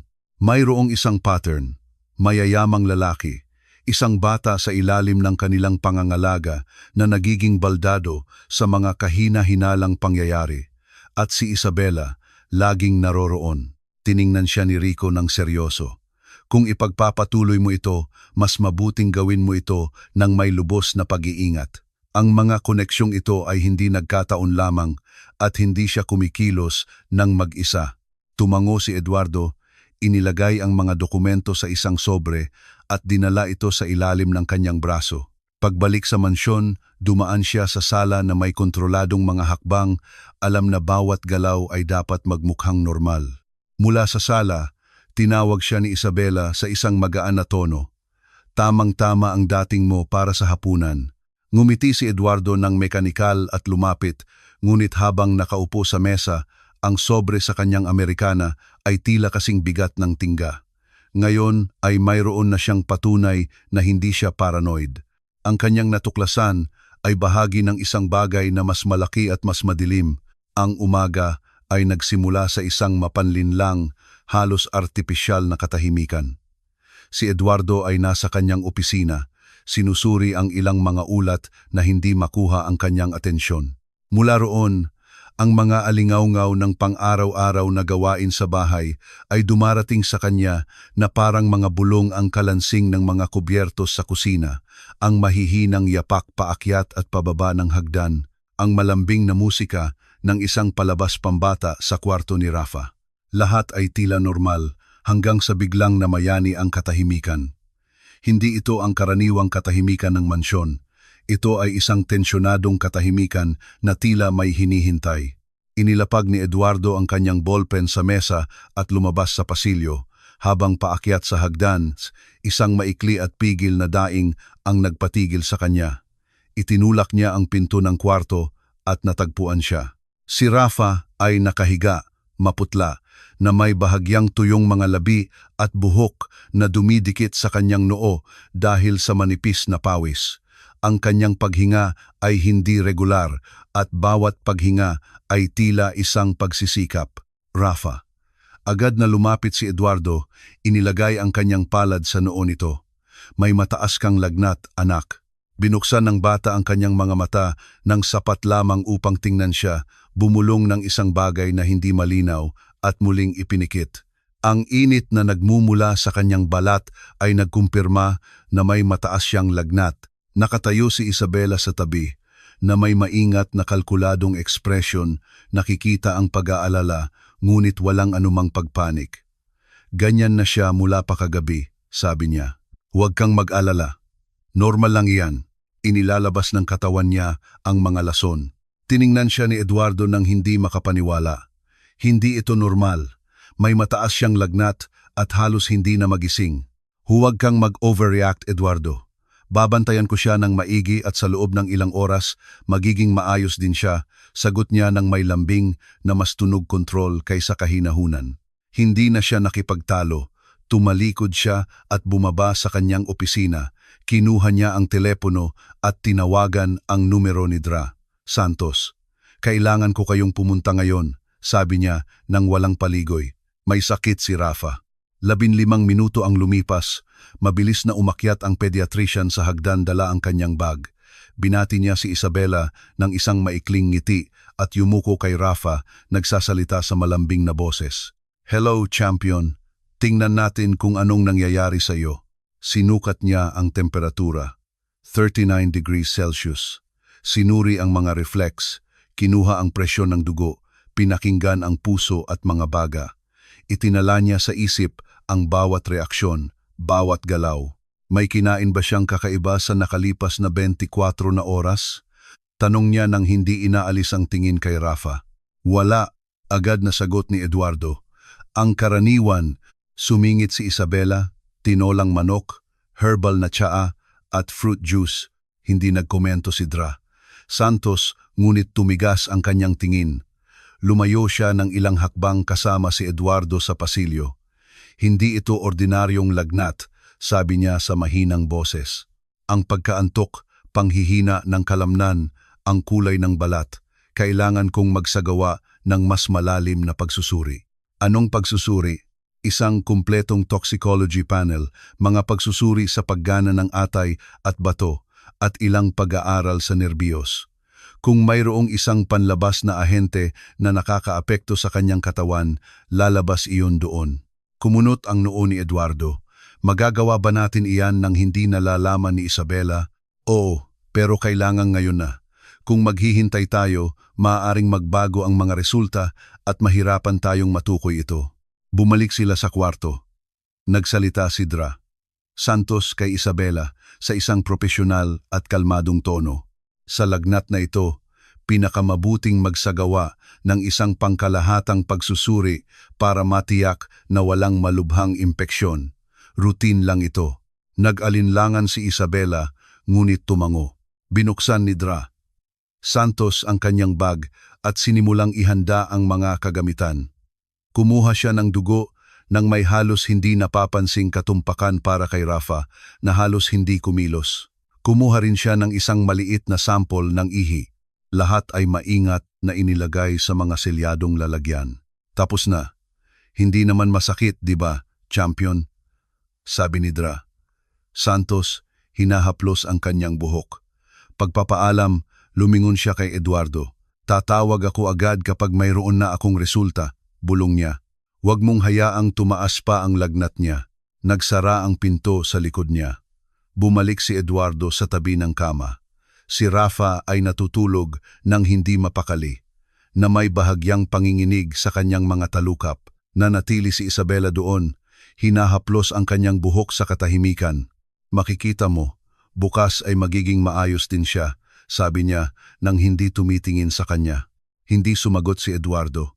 Alam niyang ang pangungusap na iyon ay hindi isang aliw. Ito ay isang nakatagong babala. At sa unang pagkakataon, naramdaman niyang bawat oras na lumilipas ay mapanganib silang inilalapit sa isang puntong walang pagbabalik. Kinabukasan ay dumating na maulap at mahalumigmig na tila alam ng panahon na may isang mabigat na bagay na mabubunyag. Ginugol ni Eduardo ang gabi na papasok at palabas sa kwarto ni Rafa. Sinusukat ang lagnat bawat oras, kinokontrol ang kanyang paghinga. Bahagyang bumaba ang temperatura sa pamamagitan ng malamig na bimpo, ngunit ang bata ay nananatiling mahina, inaantok na may mabibigat na talukap na tila may dalang bato. Ang tunog ng telepono ang bumasag sa katahimikan. 9:09 ng umaga. Agad na sinagot ito ni Eduardo. Ako ito, ang boses ni Dra. Santos ay mas mabigat kaysa karaniwan. Nasa akin na ang mga resulta. Naramdaman niyang nanikip ang kanyang tiyan. Sabihin ninyo sa akin, hindi sa telepono, kailangan nating magkita. Nagkasundo silang magkita sa isang maliit na klinika na ginagamit ni Dra. Santos sa labas ng ospital, isang lugar na tago, walang tauhan o pasyente sa araw na iyon. Nagbigay si Eduardo ng malinaw na tagubilin sa ina ni Marco na huwag iwanan si Rafa kahit isang segundo. Si Isabela, ayon sa kanya, ay aalis para maghanap ng mga espesyal na halamang gamot. Ang biyahe papunta sa klinika ay tila walang katapusan. Pagdating niya, naghihintay na si Dra. Santos na may isang folder sa mesa. Ang kanyang ekspresyon ay hindi nag-iwan ng anumang pagdududa. Ang sasabihin niya ay hindi magiging madaling pakinggan. Sinimulan ni Eduardo. Binuksan ni Dra. Santos ang folder. Ang pagsusuri ay tiyak. Ang dugo at ihi ni Rafa ay nagpapakita ng pare-parehong antas ng isang muscle relaxant na karaniwang ginagamit sa veterinaryo. Bumigat ang hangin. Sigurado po kayo? Lubos na sigurado. Hindi ito isang pagkakamali sa laboratorio. Ang konsentrasyon na natagpuan natin ay hindi maaaring magmula sa isang aksidente o kaswal na kontak. Ito ay resulta ng isang patuloy at kontroladong pagbibigay. Ipinatong ni Eduardo ang kanyang mga kamay sa mesa. Ano po ba eksakto ang ginagawa nito sa kanya? Ang ganitong uri ng compound ay pinipigilan ang sistema ng nerbiyos at paggana ng kalamnan. Sa matagalang dosis tulad ng natukoy natin, nagdudulot ito ng progresibong panghihina, pagkawala ng kakayahang maglakad, at kung magpapatuloy, maaari itong makaapekto sa mga mahahalagang organo. Ang mga salitang matagalang dosis ay umalingaw-ngaw sa kanyang isipan na parang isang martilyo. Ito ang kumpirmasyon na kanyang kinatatakutan at kasabay nito kailangan. Tiningnan siya ni Dra. Santos ng seryoso. Hindi ito nagsimula kahapon. Ayon sa mga antas, ilang linggo na siyang tumatanggap, marahil mga buwan, ng maliliit na dami na tamang-tama sa pagkawala ng kakayahang maglakad na sinabi mo. Naramdaman ni Eduardo na nanuyo ang kanyang lalamunan. Lahat ng kanyang nakita ang hinala ni Marco, ang mga bote sa therapy room, ang pag-uugali ni Isabela ay nagkasya sa isang larawan na kasing linaw ng hindi matitiis. Ano ang gagawin natin ngayon? Tanong niya. Pinipigilan ang galit. Una, kailangan nating itigil agad ang kanyang pagkakalantad. Pangalawa, simulan ang isang pinangangasiwaang proseso ng detoxification at rehabilitasyon. At pangatlo, huminto sandali si Dra. Santos, Eduardo, ito ay isang malubhang krimen. Hindi mo ito kayang harapin ng mag-isa. Sumandal siya sa kanya. Hindi ko siya hahayaang manatiling malapit sa aking anak, ngunit kailangan ko ng matibay na ebidensya bago kumilos para hindi niya ito maitanggi o makatakas. Tumango si Dra. Santos, sa mga resultang hawak ko, maaari na nating idokumento ang kaso. Mag-iingat ako ng isang kopya sa isang ligtas na lugar at bibigyan din kita ng isa, ngunit mag-ingat ka. Kung maghinala ang taong ito na alam mo ang katotohanan, maaaring subukan niyang gumawa ng isang bagay na mas malala. Kinuha ni Eduardo ang sobre na may kopya ng pagsusuri. Iba ang bigat nito sa kanyang mga kamay. Hindi lamang ito papel. Ito ang katiyakan na ang kanyang anak ay dahan-dahang nilalason at ang responsibilidad na gumawa ng isang bagay bago mahuli ang lahat. Pagbalik sa mansyon, huminto siya ng ilang minuto sa kotse, nakaparada sa harap ng pasukan. Mula sa bintana, nakita niyang dumadaan si Isabela sa sala, nakikipag-usap sa telepono, nakangiti. Ang larawang iyon, na napakaordinaryo, ay tila ngayon sa kanya isang perpektong sanay na maskara upang itago kung sino talaga siya. Idiniin niya ang sobre sa upuan. Ang oras para kumilos ng may pag-iingat ay papalapit na sa hangganan nito. Alam ni Eduardo na mula sa sandaling lumabas siya sa klinika ni Dra. Santos na dala ang sobre ng pagsusuri. Bawat galaw, bawat salita, at bawat katahimikan sa harap ni Isabela ay kailangang kalkulado. Hindi siya maaring magpakita ng pinakamaliit na senyales na alam niya ang katotohanan. Kung makakita ito ng butas sa kanyang pag-arte, maaring maging hindi inaasahan ang sitwasyon. Pagpasok niya sa mansyon kinahapunan, nasa sala si Isabela, nagbabasa ng isang magasin. Nakakrus ang mga binti at isang tasa ng tsaa ang umuusok sa mesa. Itinaas niya ang kanyang tingin at ngumiti. Maaga kang umuwi, ang kanyang komento. Nasa kwarto niya si Rafa, nanonood ng cartoons. Mabuti, sagot ni Eduardo na may sanay na kahinahunan. Gusto kong makasama siya. Umakyat siya sa hagdan na may kalmadong mga hakbang. Sa pasilyo, nakasalubong niya si Marco na may dalang isang tumpok ng malinis na damit. Binigyan siya ni Eduardo ng isang tahimik na senyas na huminto sandali. Kailangan ko ng tulong mo sa isang bagay, bulong niya. Huwag mong sasabihin kaninuman, kahit sa nanay mo. Agad na tumango si Marco nang may seryosong pag-unawa sa bigat ng kanyang hinihiling. Nagpatuloy si Eduardo sa kanyang opisina kung saan itinago niya ang sobre ng pagsusuri sa isang nakakandadong drawer. Pagkatapos ay binuksan niya ang isang maliit na bag na dala niya kaninang umaga. Sa loob, mayroong ilang mga recording device, mini camera at motion sensor. Nang gabing iyon, pagkatapos ng hapunan, hinintay niyang pumunta si Isabela sa kanyang kwarto para ikabit ang unang aparato. Ang pinakamahalaga, inilagay niya sa kusina, eksakto sa isang sulok na sumasakop sa countertop at sa mesa kung saan karaniwang inihahanda ni Isabela ang mga pagkain at inumin ni Rafa. Ang pangalawa, itinago niya sa isang mataas na estante sa therapy room, nakakubli sa pagitan ng mga bote at kahon. Ang pangatlo, inilagay sa silid kainan, nakatutok sa lugar kung saan madalas gamitin ni Isabela ang kanyang telepono. Ang mga sumunod na araw ay isang pagsubok sa pagpipigil sa sarili. Sa mesa, pinanatili ni Eduardo na magaan ang usapan.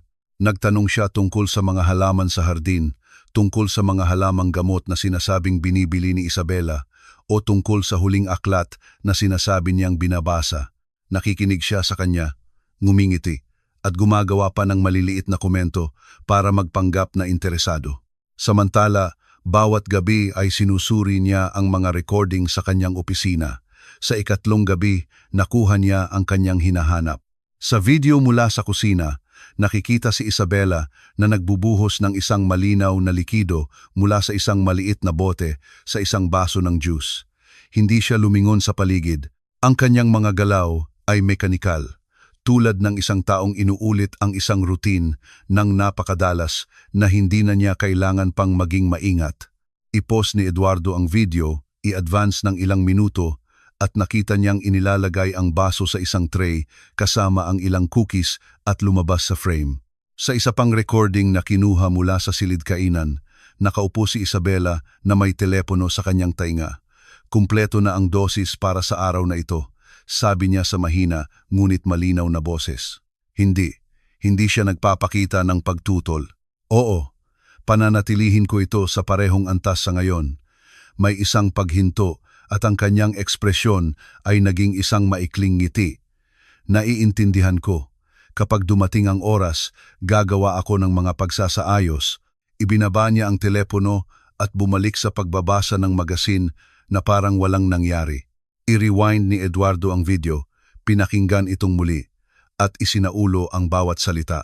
Hindi niya alam kung sino ang nasa kabilang linya, ngunit walang duda na hindi siya kumikilos ng mag-isa. Nag-save siya ng isang kopya sa isang external disk at itinago ito sa isang ligtas na lugar sa labas ng bahay. Pagbalik niya sa sala, naroon si Isabela, naghahanda ng tsaa. Itinaas niya ang kanyang tingin at ngumiti sa kanya. Gusto mo ng isang tasa? Siyempre, sagot niya na may parehong kalmadong boses. Habang pinagmamasdan siyang nagbubuhos ng mainit na tubig sa mga dahon ng tsaa, alam niyang ang tunay na laro ay nagsimula pa lamang at para manalo, kailangan niyang ipagpatuloy ang paglalaro ng maskarang ito nang hindi hinahayaang maghinala siyang talo na siya. Ang hapon ay nagpatuloy sa isang kalkuladong katahimikan. Ginugol ni Isabela ang halos buong araw na gumagalaw sa pagitan ng kusina at hardin, laging kasama si Rafa sa kanyang tabi. Binabantayan hanggang sa pinakamaliit na detalye ng kanyang routine. Pinagmamasdan siya ni Eduardo paminsan-minsan mula sa pasilyo o sa pamamagitan ng refleksyon sa mga bintana, pinapanatili ang parehong relax at palakaibigang ekspresyon na kanyang pinagtibay mula nang malaman ang katotohanan. Ang normalidad ngayon ay ang kanyang kinakailangang pagbabalatkayo. Sa opisina, ang tiktak ng orasan sa dingding ay nagmamarka ng isang mabagal, halos hipnotikong ritmo. Sinusuri ni Eduardo ang ilang papel nang makarinig siya ng tatlong mabilis na katok sa pinto. Pasok. Pumasok si Marco at isinara ang pinto sa likod niya nang may nagmamadaling kilos na tila takot na may makakita sa kanya roon. Hinihingal siya at malalaki ang kanyang mga mata. "Sir," bulong niya, "may narinig po ako na sa tingin ko kailangan ninyong malaman." Inilapag ni Eduardo ang kanyang ballpen at sumandal sa kanya. "Sabihin mo sa akin kung ano mismo ang nangyari." Nagdadala po ako ng malinis na tuwalya sa guest room. Pagdaan ko sa pasilyo ng kwarto ni Ma'am Isabela, bahagyang nakabukas ang pinto. Narinig ko siyang nakikipag-usap sa telepono. Tumahimik po ako dahil kakaiba ang sinasabi niya. Nanatiling tahimik si Eduardo, hinahayaang magpatuloy ang bata. Sinabi po niya na ang huling dosis ay dapat sa katapusan ng linggo. Ganyan po ang pagkakasabi niya. Eksakto. Pagkatapos ay nanahimik siya na parang nakikinig sa iba. Tapos sumagot siya ng oo na walang magiging problema dahil magiging abala ka. Ang mga salitang iyon ay nanatili sa pagitan nila. Naramdaman ni Eduardo ang lamig sa kanyang batok. "May narinig ka bang pangalan? Isang pahiwatig kung sino iyon?" "Wala po." Pero nang gumalaw siya sa loob ng kwarto, nakita ko ang isang numero ng telepono na lumitaw sa screen. Isinaulo ko po. "Sigurado ka bang naisaulo mo ito ng tama?" Tanong ni Eduardo, nagulat sa bilis ng bata. "Opo, sir." Inulit-ulit ko po. Sa isip ko, hanggang makarating ako dito. Sinabi ni Marco ang mga numero ng dahan-dahan, tinitiyak na hindi magkamali. Isinulat ito ni Eduardo sa isang piraso ng papel. Pagkatapos ay tinupi ito at inilagay sa isang nakakandadong drawer. "Napakagaling ng ginawa mo, Marco," sabi niya, na may matatag at nagpapasalamat na tono. "Ngunit makinig ka. Hindi mo ito dapat pag-usapan kahit kanino, kahit sa nanay mo." Seryosong tumango ang bata. Nauunawaan ang bigat ng babala. Pagkatapos ay lumabas siya sa opisina, dahan-dahang isinara ang pinto. Nanatiling tahimik sandali si Eduardo, nakatingin sa nakatuping papel. Alam niyang hindi ito isang ordinaryong numero ng bahay. Hindi niya ito nakita sa mga tala ng telepono at hindi ito nakasave sa anumang contact. Lahat ay nagpapahiwatig na ito ay isang numerong hindi madaling masundan. Marahil isang prepaid card. Kinuha niya ang kanyang personal na telepono na hindi niya ginagamit para sa mga usapin ng kumpanya at tinawagan si Rico, ang kanyang pinagkakatiwalaang contact sa pribadong seguridad. Ang malalim na boses ni Rico ay sumagot sa ikalawang ring. "Rico, may numero ako," sabi ni Eduardo, at ang kanyang boses ay mas tuyo kaysa sa inaasahan. "Kailangan kong malaman mo kung kanino ito at anumang impormasyon na makukuha mo. Apurahan ito. Ipadala mo," sagot ni Rico nang hindi humihingi ng paliwanag. "Magbibigay ako ng update kapag mayroon na akong isang bagay." Ibinaba ni Eduardo ang telepono at itinago ito. Naglakad siya patungo sa bintana ng kanyang opisina at sa pamamagitan ng salamin ay nakita niyang tumatawid si Isabela sa hardin. Hawak niya ang telepono at nakangiti habang nakikipag-usap. Ang larawang iyon ay mukhang hindi nakakapinsala sa sinuman. Ngunit ngayon ay nakikita niya ito bilang isang maingat na ginagampanang papel, isang harapan kung saan sa likod, isang bagay na tiyak at mapanganib ang pinaplano. Ang natitirang bahagi ng hapon ay nagpatuloy sa isang sanay na normalidad. Sa hapunan, nagsalita si Eduardo tungkol sa mga walang kuwentang bagay ang panahon, ang menu, isang posibleng business trip. Natural na sumagot si Isabela, bagamat ang kanyang tingin ay lumilipat kay Rafa nang may nakababahalang dalas. Ginampanan ni Eduardo ang kanyang papel ng may katumpakan, ngunit sa loob ay nakagawa na siya ng desisyon. Ang numero ng teleponong iyon ay isang direktang sinulid sa kabilang panig ng laro. At ngayon, sa unang pagkakataon, naramdaman niyang mayroon siyang isang tali na maaari niyang simulang hilahin para malaman kung sino ang nasa likod nito bago maging isang hindi na maibabalik na banta ang huling dosis. Mahaba ang gabi bago ang araw na iyon. Nanatiling nakaupo si Eduardo sa kadiliman ng kanyang opisina, matagal pa matapos lumubog sa katahimikan ang natitirang bahagi ng bahay. Sa mesa, naroon ang tatlong elemento na ngayon ay mga susing piraso. Ang flash disk na may mga video mula sa mga nakatagong kamera, ang papel na may numero ng teleponong isinaulo ni Marco, at ang lumang litrato na natagpuan sa aklatan. Alam niyang bawat isa sa mga bagay na iyon ay isang hakbang na mas malapit sa pagbubunyag kay Isabela, ngunit isa ring nakatagong panganib kung matuklasan niyang hawak niya ang mga ito.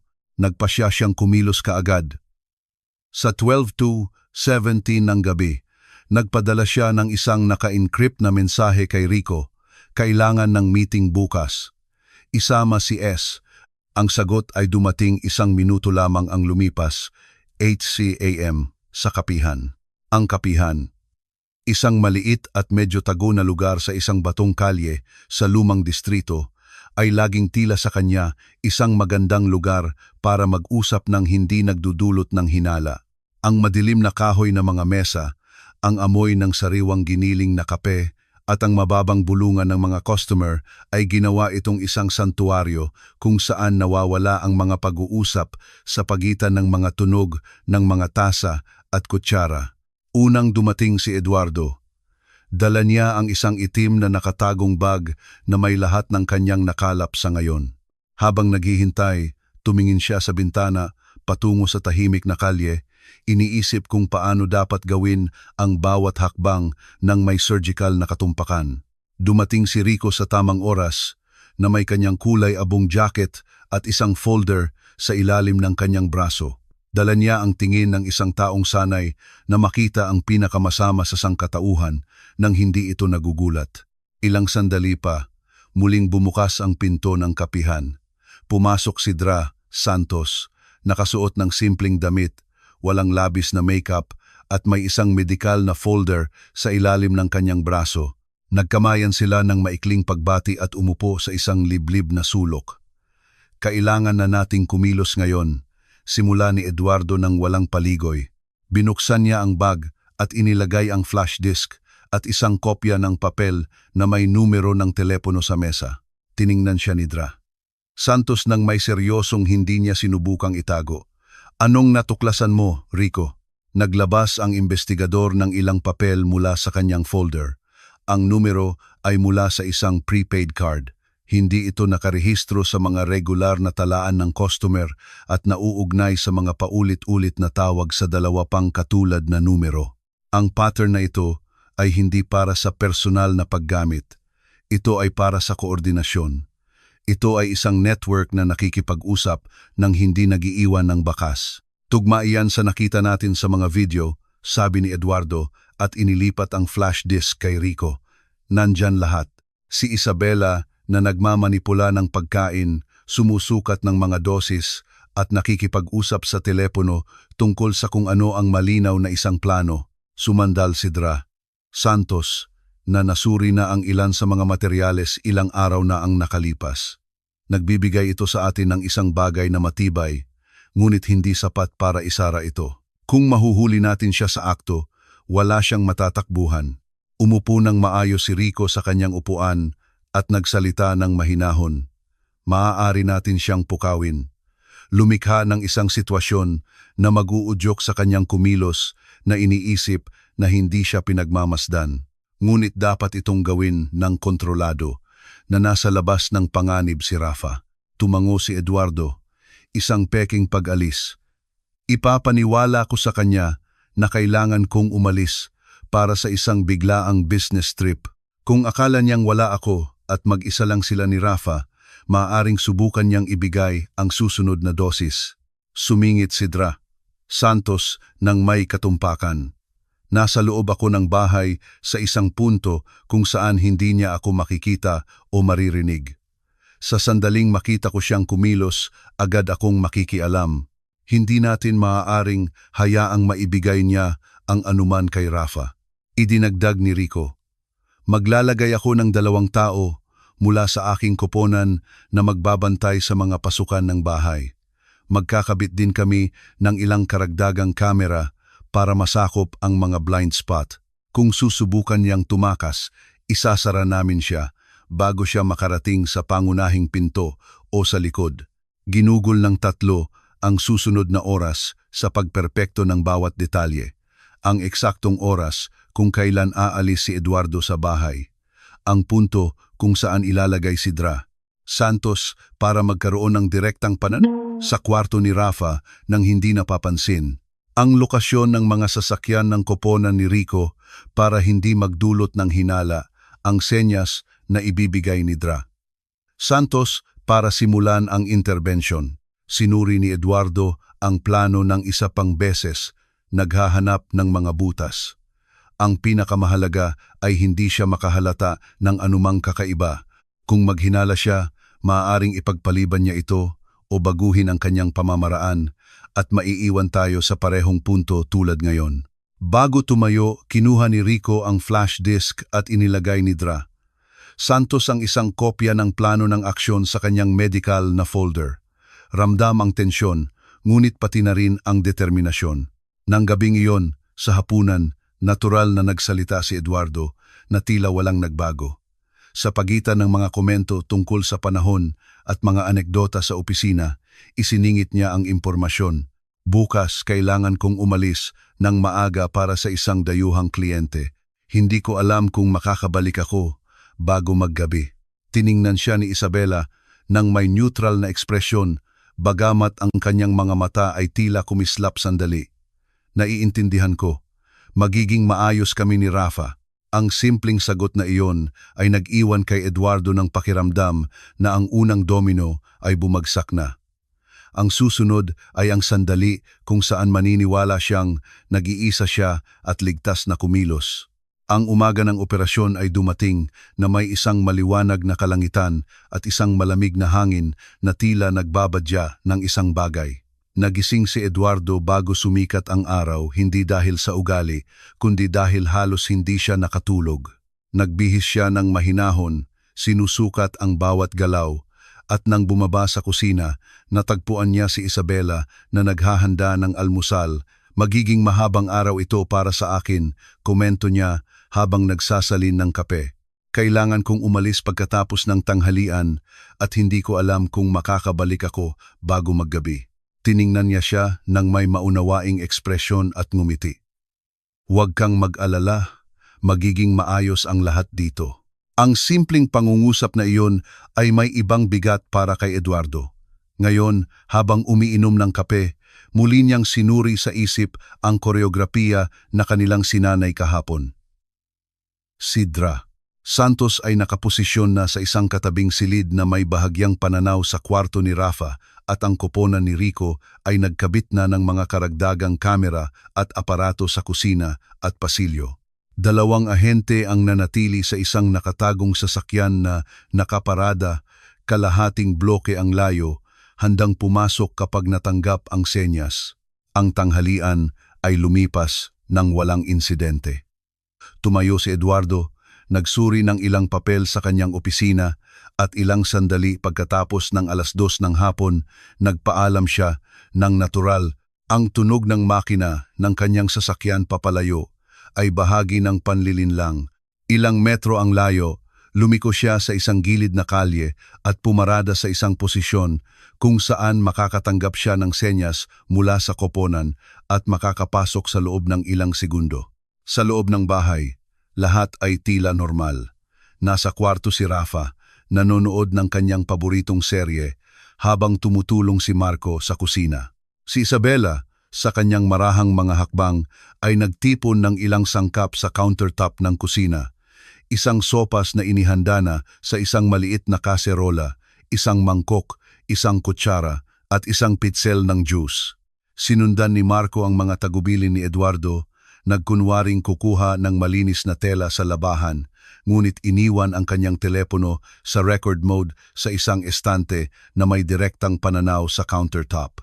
Ang kanyang puso ay bumibilis ng napakabilis na, pakiramdam niya ay maaaring ipagkanulo siya ng tunog nito. Kinuha ni Isabela mula sa bulsa ng kanyang damit pambahay ang isang maliit na bote ng salamin at isang manipis na hiringgilya. Walang paglingon, sinipsip niya ang malinaw na likido at sa isang tiyak na galaw, ibinuhos ito sa sopas. Dahan-dahan niyang hinalo, tinitiyak na perpekto itong nahalo. Pagkatapos ay itinago niya ang bote sa kanyang bulsa at inayos ang plato sa isang tray kasama ang juice. Si Marco, mula sa pasilyo, ay nakuha ang lahat sa video. Ang kanyang hininga ay napigilan na sumasakit ang kanyang dibdib. Halos hindi siya gumalaw habang si Isabela ay kontentong nagtungo sa kwarto ni Rafa na dala ang tray sa kanyang mga kamay. Doon narinig ang boses ni Dra Santos sa pamamagitan ng komunikador na dala ni Rico. Kumpirmado, ibinibigay niya ang substance. Pumasok na kayo. Sa loob ng ilang segundo, bumukas ang pangunahing tarangkahan ng may malakas na tunog. Pumasok si Eduardo kasama ang 2 pulis at si Rico. Ang mga yapak ay umalingaw-ngaw sa pasilyo na parang isang hatol. Nagulat si Isabela, lumingon sa kanila na hawak pa rin ang plato. Anong ibig sabihin nito? Bulalas niya, sinusubukang manatiling kalmado. Lumapit si Eduardo at, nang hindi inaalis ang tingin sa kanya, kinuha ang tray.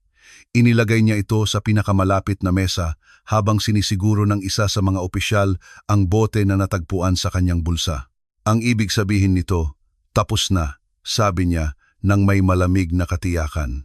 Binasa ng mga pulis ang kanyang mga karapatan habang inilalagay ni Rico ang bote sa isang evidence bag.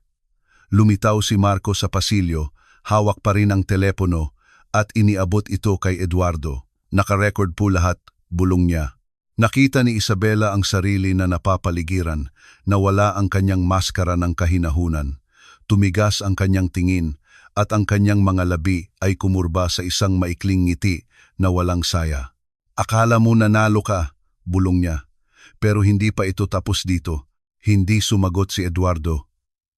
Pinanood niya siya habang dinadala palabas. Alam na ang banta ay maaaring mga hulugan ng higit pa sa nakikita. Sa sandaling lumayo ang sasakyan ng pulis, agad na sinuri ni Dra Santos si Rafa at kinumpirmang wala siyang nainom. Si Eduardo, sa unang pagkakataon sa loob ng maraming linggo, ay huminga ng malalim ngunit hindi pa tuluyang nawala ang tensyon. Isang tiyak na hakbang lamang ang kanyang nagawa sa isang laro na alam niyang hindi pa tapos. Ang hangin sa loob ng mansyon ay mabigat. Si Isabela, na napapaligiran pa rin ng 2 opisyal, ay naglakad ng may tensyonadong mga hakbang patungo sa pangunahing labasan. Sinundan siya ni Eduardo mula sa isang ligtas na distansya, hindi inaalis ang tingin sa kanyang mga kamay. Alam na anumang biglaang galaw ay maaaring mga hulugan ng isang desperadong pagtatangka. Pagdating nila sa sala, lumingon ang isa sa mga pulis para buksan ang pinto at sa sandaling iyon, kumilos si Isabela. Sa isang biglaang galaw, itinulak niya ang isa sa mga opisyal at tumakbo patungo sa kaliwang bahagi ng ari-arian. Ang kanyang mga sapatos ay tumama ng malakas sa sahig na bato, habang ang kanyang damit pambahay ay kumakaway na parang isang puting anino na tumatakas. Pigilan siya. Sigaw ng isa pang opisyal, tumatakbo sa likod niya. Mula sa likuran, narinig ni Marco ang kaguluhan at lumitaw sa tamang oras para makita siyang lumiko sa isang kanto na patungo sa gilid na tarangkahan. Walang pag-aalinlangan, tumakbo siya sa security control panel. Ang kanyang mga daliri ay lumipad sa mga pindutan, ina-activate ang automatikong pagsasara ng mga tarangkahan sa paligid. Ang metalikong tunog ng mekanismo ay umalingaw-ngaw sa buong ari-arian. isang malakas na kalabog na sinundan ng isang dekoryenteng ugong.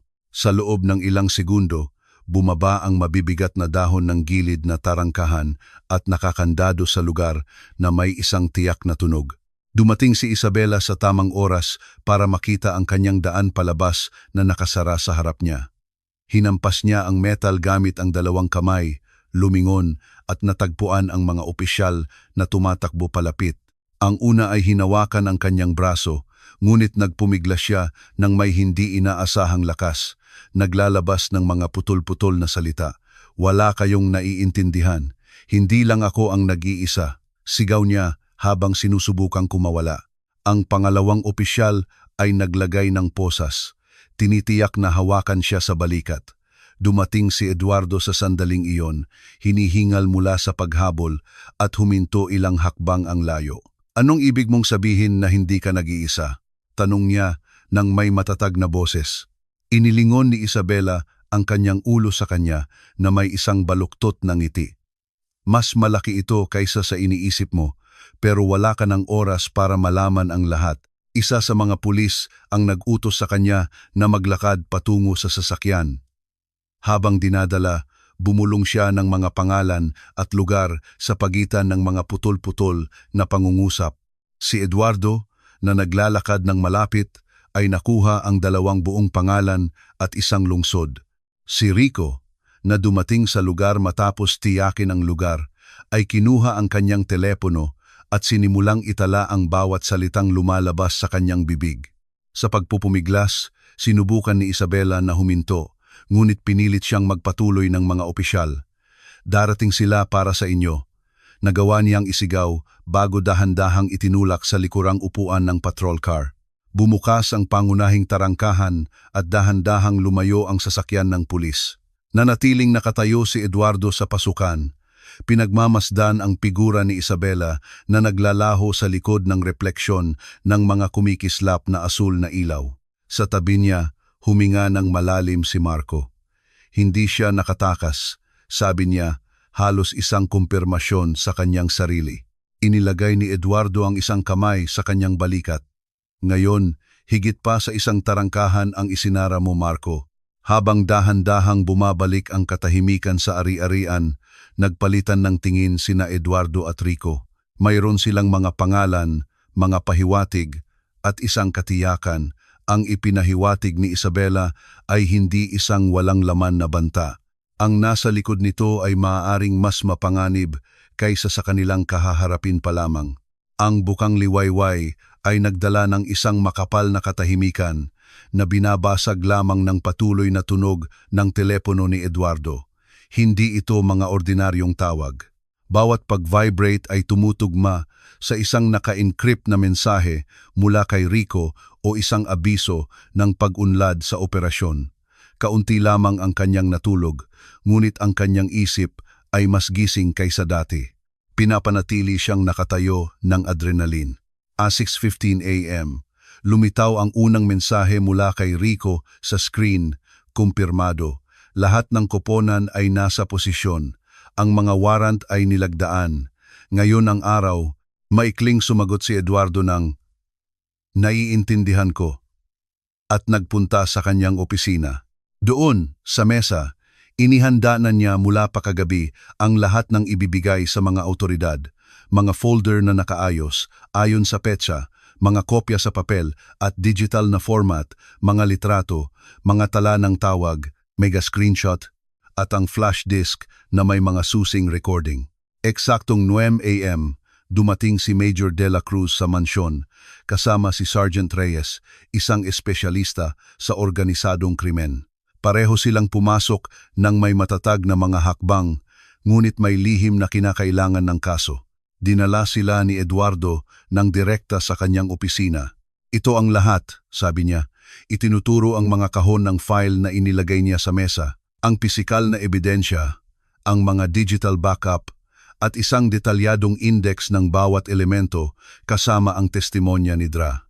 Santos, ang mga tala mula sa aking security team, at ang mga transcript ng mga pag-uusap na narinig ni Marco. Sinulyapan ni Major De La Cruz ang pangunahing folder habang tahimik na tumatango. Sa pamamagitan nito, maaari natin silang habulin ng may lakas. Ngayong umaga, inilabas na ang mga warrant of arrest para sa 4 na taong direktang nauugnay kay Isabela. May 2 pa tayong iniimbestigahan at mas marami pa ang maaaring madagdag kapag nasuri na namin ang ibinigay ninyo.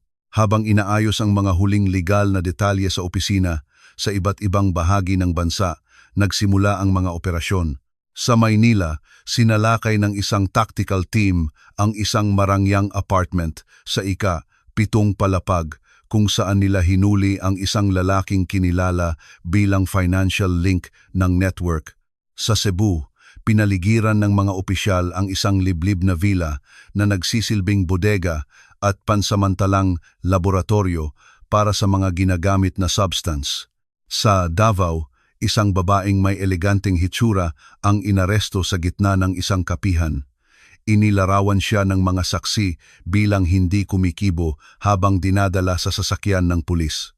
Si Rico, na nagko-coordinate ng komunikasyon mula sa isang sentral na punto, ay nagpapadala ng mabilis na mga update kay Eduardo. Target 1, secured. Nakahanap kami ng mga dokumento na may mas maraming pangalan. Target 2, detained. Nakumpiska namin ang mga substance. Davao, tapos na. Kumpirmado ang 3 pag-aresto. Bawat mensahe ay isang tiyak na dagok sa istruktura na naglagay sa panganib sa buhay ni Rafa. Sa tanghali, umabot sa media ang unang balita. Pinutol ng isang pambansang istasyon ng telebisyon ang kanilang broadcast para ihatid. Isang criminal network na nag-operate sa ilang probinsya, binuwag, espesyalidad. Pagparalisa sa mga menor de edad na tagapagmana ng mayayamang pamilya. Sa mga larawan, nakikita ang mga kahon ng ebidensya, mga nakumpiskang kagamitan sa laboratorio at mga sasakyan ng pulis na lumalabas sa mga ni-raid na ari-arian. Ang mga mukha ay malabo, ngunit alam ni Eduardo kung sino sila. Mula sa sala, pinanood niya ang broadcast na may remote sa kamay. Si Marco, na nakaupo sa tabi niya, ay nagtanong ng maingat, "Iyon po ba ang ginawa nila kay Rafa?" "Iyon ang ginawa natin para walang ibang makaranas nito," sagot ni Eduardo nang hindi inaalis ang tingin sa screen. Dumating si Dra. Santos kinahapunan, may dalang folder. Lahat ng pagsusuri ay nasa kamay na ng piskal. Ulat niya. Ang mga compound na natagpuan kay Rafa ay tumutugma sa mga natagpuan sa ibang mga bata mula sa mga katulad na kaso. Walang posibilidad na maitanggi nila ito. Ang major, na naroroon pa rin para i-coordinate ang chain of custody ng ebidensya, ay kinumpirmang sa mga darating na araw magsisimula ang mga paunang pagdinig. Ang ibinigay ninyo ay nagbigay sa amin ng tulak na kailangan namin. Maaaring tumagal ito ng maraming taon kung hindi dahil sa desisyon ninyong kumilos. Tumango si Eduardo, ngunit sa kanyang puso, alam niyang ang tunay na kasiyahan ay hindi magmumula sa pagkakita sa mga salarin na nakaposas, kundi sa pagkakita kay Rafa na malusog at malaya sa banta. Nang gabing iyon, inulit ng telebisyon ang mga larawan ng operasyon. Sa labas, nagpatuloy ang lungsod sa kanyang karaniwang ritmo, walang kamalay-malay sa tahimik na pagbabagong nangyayari sa itaas. Sa kanyang kwarto, mahimbing na natutulog si Rafa na may kalmadong paghinga. Si Marco, sa isang upuan sa tabi ng kama, ay nag-angat ng tingin nang pumasok si Eduardo. "Sa tingin ko po, ngayong gabi, makakatulog na talaga tayo," sabi niya ng mahina. Ngumiti si Eduardo ng bahagya at, sa unang pagkakataon sa loob ng maraming linggo, naramdamang maaaring totoo ang pangungusap na iyon. Ang network ay bumabagsak, piraso-piraso. At kahit hindi pa nila maipagdiwang ang tagumpay, hindi na sila gumagalaw sa anino ng may impunidad tulad ng dati. Nagbago na ang mansyon. Ito pa rin ang parehong marangyang istruktura na may matataas na kisame at malalawak na bintana, ngunit iba na ang hangin. Wala na ang pakiramdam ng patuloy na pagbabantay na nagpapabigat. Wala na ang hindi nakikitang lamig na iniwan ni Isabela. Ngayon, ang katahimikan ay hindi nakakasakal. Ito ay isang tahimik na katahimikan tulad ng isang kinakailangang pahinga pagkatapos ng bagyo. Ginugol ni Rafa ang kanyang unang 48 oras sa klinika sa ilalim ng isang masinsinang medikal na protocol. Sidra. Santos ay matatag, kailangang linisin ang kanyang katawan bago ang anumang iba pang interbensyon. Ang silid ay puno ng malambot na liwanag at ang patuloy na ugong ng mga monitoring machine ay sumasabay sa bawat hininga ng bata. Nakaupo si Eduardo sa isang silya sa tabi ng kama, hindi gumagalaw, maliban na lamang kapag lumapit tuwing magbubukas ng mata si Rafa. "Nandito si Papa," sabi niya ng mahina sa tuwing hinahanap ng bata ang kanyang tingin. "Hindi ka iiwan ni Papa." Ang paggamot ay nagsimula sa patuloy na hydration sa pamamagitan ng IV, maingat na dosis ng mga supplement, at oras-oras na pagsusuri upang sukatin ang presyon ng dugo, temperatura, at mga tugon ng neuromuscular. Halos hindi nagsasalita si Rafa, ngunit ang kanyang mga mata ay nanatiling nakasunod sa bawat galaw ng kanyang ama. Mabagal ang unang linggo. May mga araw na pakiramdam ni Eduardo ay halos hindi napapansin ang pagunlad, ngunit ipinaalala sa kanya ni Dra. Santos na sa mga ganitong kaso, bawat milimetro ng pagbuti ay mahalaga. Nang sa wakas ay nagpakita ang mga pagsusuri ng isang makabuluhang pagbaba sa mga antas ng lason, binigyan ni Dra. Santos ng go signal para sa physiotherapy. Sa unang umaga ng ehersisyo, isang espesyalista sa rehabilitasyon ng bata ang pumasok na may mga makukulay na bola at isang makapal na alpombra na inilatag sa isang sulok ng silid.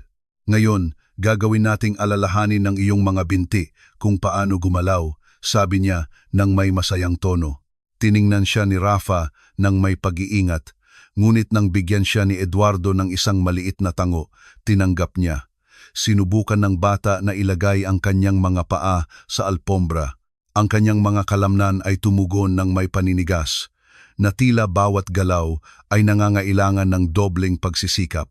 Pinasigla siya ng physiotherapist ng may pasensya, at si Eduardo sa tabi niya ay may hawak na maliit na tuwalya para punasan ang pawis na mabilis na lumabas sa kanyang noo. Alam na magiging mahaba ang paggaling. Muling inayos ni Eduardo ang kanyang buong buhay, nag-delegate ng mga tungkulin sa kanyang kumpanya, kinansela ang mga biyahe, at ginawang isang pansamantalang opisina ang silid malapit sa kwarto ni Rafa. Wala ng agenda na mas mahalaga kaysa sa pag-unlad ng kanyang anak, ang pagdating ni Marco at ng kanyang ina, si Elena, sa mansyon ay nagmarka ng isa pang makabuluhang pagbabago. Si Elena, na may matatag na mga kamay at kalmadong tingin, ang humawak sa kusina. Bawat ulam na lumalabas doon ay pinag-isipan hindi lamang para magbigay ng sustansya, kundi para hikayatin si Rafa na kumain. Si Marco, sa kanyang tabi, ay naging isang patuloy at nakapagpapasiglang presensya.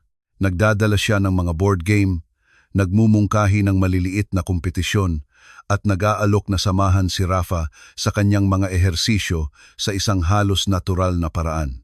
Kapag tapos na ang lahat ng ito, sabi ni Marco isang hapon habang sabay nilang sinusubukang buuin ang isang puzzle, "Magkakarerahan tayo sa hardin, pero sa pagkakataong ito, ikaw ang mananalo."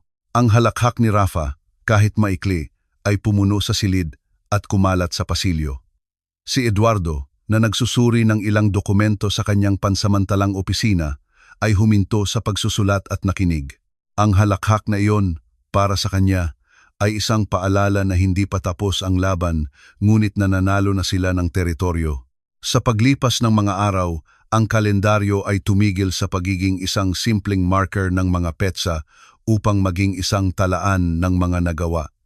10 minuto ng pag-upo ng walang tulong, 2 hakbang na nakasandal sa isang walker, isang buong hapon na walang sakit sa mga binti.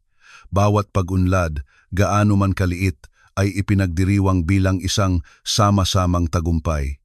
Ang mansyon, na dating entablado ng pagbabantay at panlilinlang, ay dahan-dahang nagiging isang buhay na tahanan, puno ng mga tunog, amoy, at ang tunay na pangako na si Rafa ay nagpapagaling hindi lamang ng kanyang kalusugan, kundi ng kanyang pagkabata na sinubukang agawin sa kanya. Ang gabi ay bumalot sa mansyon sa isang makapal na katahimikan. Mula sa bintana ng kanyang opisina, pinagmasdan ni Eduardo ang refleksyon ng mga ilaw sa kalsada, sa pasukan at ang bahagyang paggalaw ng mga sanga na idinuyan ng hangin. Sa kanyang mga kamay, isang tasa ng tsaa na lumamig na. Hindi pa niya nababaligtad ang kahit isang pahina ng mga dokumento sa harap niya. Masyadong abala ang kanyang isip sa ibang lugar, sa ibang panahon, sa kanyang mga alaala. Buhay pa si Diana. Nakikita niya siya sa kusina ng kanilang lumang bahay, nakasuot ng isang magaan na damit pambahay. Ang buhok ay nakatali sa isang pansamantalang bun at isang mainit na ngiti na tila may kapangyarihang magbalik ng kahulugan sa lahat. Naalala niya ang amoy ng kanyang pabango na may halong amoy ng kape sa umaga. Naalala niya ang kanyang boses, laging may pasensya kahit sa mga mahihirap na araw. Ang mga alaala ay hindi maiiwasang umikot patungo sa wakas. Ang sakit ay dumating na parang isang hindi inaasahang panauhin na nirahan ng walang paunang abiso. Ang mga unang sintomas ay tila hindi nakakapinsala, ngunit sa loob ng ilang buwan, ang mga medikal na konsultasyon ay naging araw-araw at ang mga prognosis ay lalong lumalabo. Si Eduardo, noon, ay kumapit sa anumang pag-asa, anumang eksperimental na paggamot, anumang pinakamaliit na posibilidad na baliktarin ang tila nakasulat na. Nang mawala si Diana, ang kanyang buong mundo ay lumiit sa iisang axis, si Rafa. Ang kanyang anak ang dahilan kung bakit siya bumabangon tuwing umaga at ang angkla na nagpapanatili sa kanyang nakatayo. Ngunit ang kabuuang dedikasyong iyon ay nag-iwan din sa kanya na bukas, mahina, sabik na makahanap ng isang taong tutulong sa kanya na dalhin ang bigat ng buhay nang wala si Diana. Sa emosyonal na puwang na iyon pumasok si Isabela na may kanyang malambing na mga salita, kanyang profesional na kilos at ang tila handang pag-aalaga kay Rafa na parang sarili niyang anak. Nauunawaan na ngayon ni Eduardo na ang pangangailangang iyon para sa suporta ang kanyang naging blind spot. Hindi ito isang usapin ng purong kamangmangan, kundi isang desperadong pagnanais na maniwala na maaari siyang magtiwala muli sa isang tao. Isang mahinang tunog ang nagpabalik sa kanya mula sa kanyang mga iniisip. Maliliit na yapak ang papalapit sa pasilyo. Bahagyang bumukas ang pinto ng opisina at lumitaw si Rafa na may kanyang pajama at bahagyang magulong buhok. "Papa, hindi ka pa matutulog." Inilapag ni Eduardo ang tasa sa mesa at tumayo. "Siyempre, champion, halika na." Naglakad sila ng magkasama at sa daan, napansin ni Eduardo na ang mabagal at kontroladong mga hakbang ni Rafa ay isang napakalaking pag-unlad na kumpara sa ilang linggo na ang nakalipas. Pumasok sila sa kwarto at umayos ang bata sa ilalim ng mga kumot. "Nagtatrabaho ka pa ba, Papa?" tanong ni Rafa. Umiling si Eduardo at umupo sa tabi niya. "Nag-iisip lang ako, inaalala si mama mo." Tiningnan siya ni Rafa nang may kuryosidad at isang dampi ng nostalgia. "Naaalala ko siya," sabi niya. "Gusto ko kapag kumakanta siya bago ako matulog." Ngumiti si Eduardo kahit na naramdaman niyang naninikip ang kanyang lalamunan. "Oo, ang ganda ng boses niya, di ba?" "Pinakamaganda," sagot ni Rafa nang may katiyakan. At nagsimula silang mag-alala ng magkasama. Nag-usap sila tungkol sa mga linggo, kung kailan gumagawa si Diana ng mga pancake, tungkol sa mga hapon, kung kailan dinadala siya sa parke, at kung paano siya gumagawa ng mga kwento na may mga hayop na nakakapagsalita. Inilarawan ni Eduardo ang mga detalye at kinumpleto ni Rafa ang mga eksena sa kung ano ang kanyang naaalala mula sa kanyang pagkabata. Magkasama, muli nilang binuo ang mga sandali na tila nagbalik sa kanya kahit sa isang iglap lamang. Nang bumalik ang katahimikan, hinawakan ni Eduardo ang kamay ng kanyang anak. "Rafa, gusto kong malaman mo na anuman ang mangyari. Lagi tayong magkasama, walang sinuman o anuman ang maghihiwalay sa atin." Tumango ang bata at nagsimulang magsara ang kanyang mga talukap.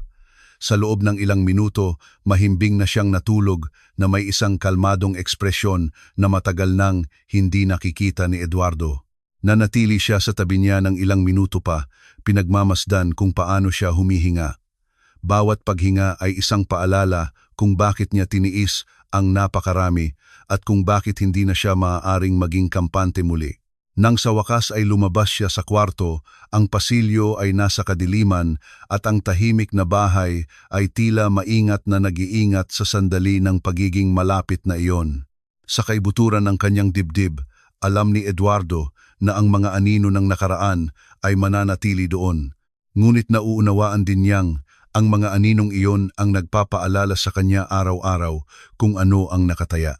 Ang umaga ay nagsimula sa isang malambot na liwanag na pumapasok sa mga kurtina ng rehabilitation room. Ang araw, na sinala ng maliwanag na tela, ay gumuhit ng mga hindi regular na hugis sa malambot na sahig. Si Rafa ay nakaupo sa isang banig. Ang kanyang mga binti ay nakaunat sa harap niya. Ang physiotherapist, isang babaeng may kalmadong boses at matatag na mga kamay, ay nakaupo sa tabi niya. Ngayon, susubukan natin ang isang bagay na kakaiba, sabi niya habang inilalagay ang isang maliit na bola sa harap ng mga paa ni Rafa. Hindi mo kailangang igalaw ito ng malayo, kaunti lang para gumalaw ng bahagya. Tumango si Rafa nang may halo-halong kaba at konsentrasyon. Nakatayo si Eduardo sa isang sulok, pinagmamasdan ang bawat detalye, habang si Marco ay nanatili malapit sa pinto, nakakrus ang mga braso at may pigil ng ngiti. Ang unang pagsubok ay mahiyain. Ikinuyom ni Rafa ang kanyang mga labi at tinitigan ang bola ng matalim. Ngunit halos hindi gumalaw ang kanyang mga binti. Pinasigla siya ng physiotherapist sa pamamagitan ng maiikling pangungusap, kalkulado para hindi siya masyadong pilitin. Naramdaman ni Eduardo ang bawat segundo na parang isang kawalang hanggan. Nakikita niya kung paano tinitipon ng kanyang anak ang lahat ng kanyang lakas para gawin ang isang galaw na para sa ibang bata ay halos automatiko, at nangyari ito. Sa isang nakikitang pagsisikap, bahagyang ibinaluktot ni Rafa ang kanyang kanang tuhod at itinulak ang bola ng ilang sentimetro. Ito ay isang minimal na galaw, ngunit sapat na para mapuno ang buong silid ng isang ibang enerhiya. "Ginawa mo!" sigaw ni Marco, humakbang pasulong. "Sinipa mo! Ginawa mo!" Tiningnan siya ng bata nang hindi makapaniwala na tila hindi sigurado sa kung ano ang nangyari. Pagkatapos, isang mahiyain na ngiti ang lumitaw sa kanyang mukha. Lumuhod si Eduardo sa tabi niya, inilagay ang isang kamay sa kanyang balikat at sinabing, "Simula pa lang ito, anak. Pero ito ay isang napakagandang simula." Sinubukan muli ni Rafa, sa pagkakataong ito ay sa kaliwang binti. Ang galaw ay hindi gaanong matatag, ngunit nagawa niyang gumulong ang bola ng kaunti pa. Kontentong nagtala ang physiotherapist. Ito ay isang tunay na pag-unlad. Nangangahulugan ito na nagsisimula ng tumugon ang mga kalamnan. Hindi napigilan ni Marco at, sa isang biglaang kilos, itinaas ang kanyang mga kamay na parang nagdiriwang ng isang goal. "Sinabi ko sa iyo na mananalo ka sa karera sa hardin balang araw." Ang halakhak ni Rafa ay malambing ngunit tunay. At naramdaman ni Eduardo na may isang bagay sa loob niya ang lumuwag. Sa loob ng maraming linggo, namuhay siya sa patuloy na tensyon, na may pansin lamang na nakatuon sa pag-survive hanggang sa susunod na araw. Ngayon, sa unang pagkakataon, iniisip niya ang hinaharap. Nang matapos ang sesyon, tinulungan ni na Eduardo at Marco si Rafa na bumalik sa kanyang kwarto. Pagod ang bata, ngunit may ibang kislap sa kanyang tingin na tila nakahanap siya ng isang pintong akala niya'y nakasara. Pagkatapos, habang nagpapahinga si Rafa, nanatili si Eduardo sa terasa, nakatingin sa hardin. Inisip niya kung paano nagbago ang kanyang pananaw sa buhay sa loob ng maikling panahon.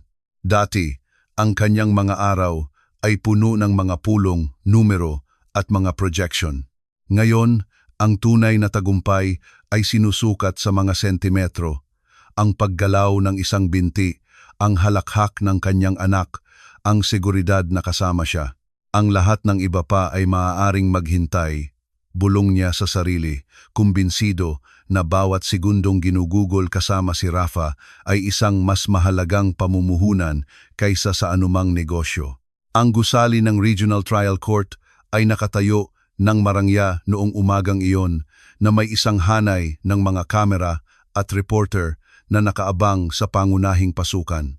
Mula pa noong madaling araw, bumuo na ng isang pagkubkob ang media para i-cover ang inanunsyo ng isa sa mga pinakapinabantayang paglilitis ng taon. Si Eduardo, kasama ang kanyang abogado at si Dra.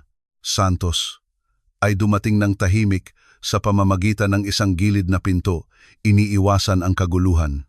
Sa courtroom, tensyonado ang kapaligiran. Nakaupo si Isabela sa tabi ng kanyang abogado, nakasuot ng simpleng damit at maayos na buhok, sinusubukang magpakita ng kahinahunan. Ngunit ang kanyang mga kamay na magkakakabit sa mesa ng akusado ay nagkakanulo ng patuloy na tensyon. Namumuti ang kanyang mga buko, ang kanyang mga daliri ay gumagalaw sa maliliit na pagkurba.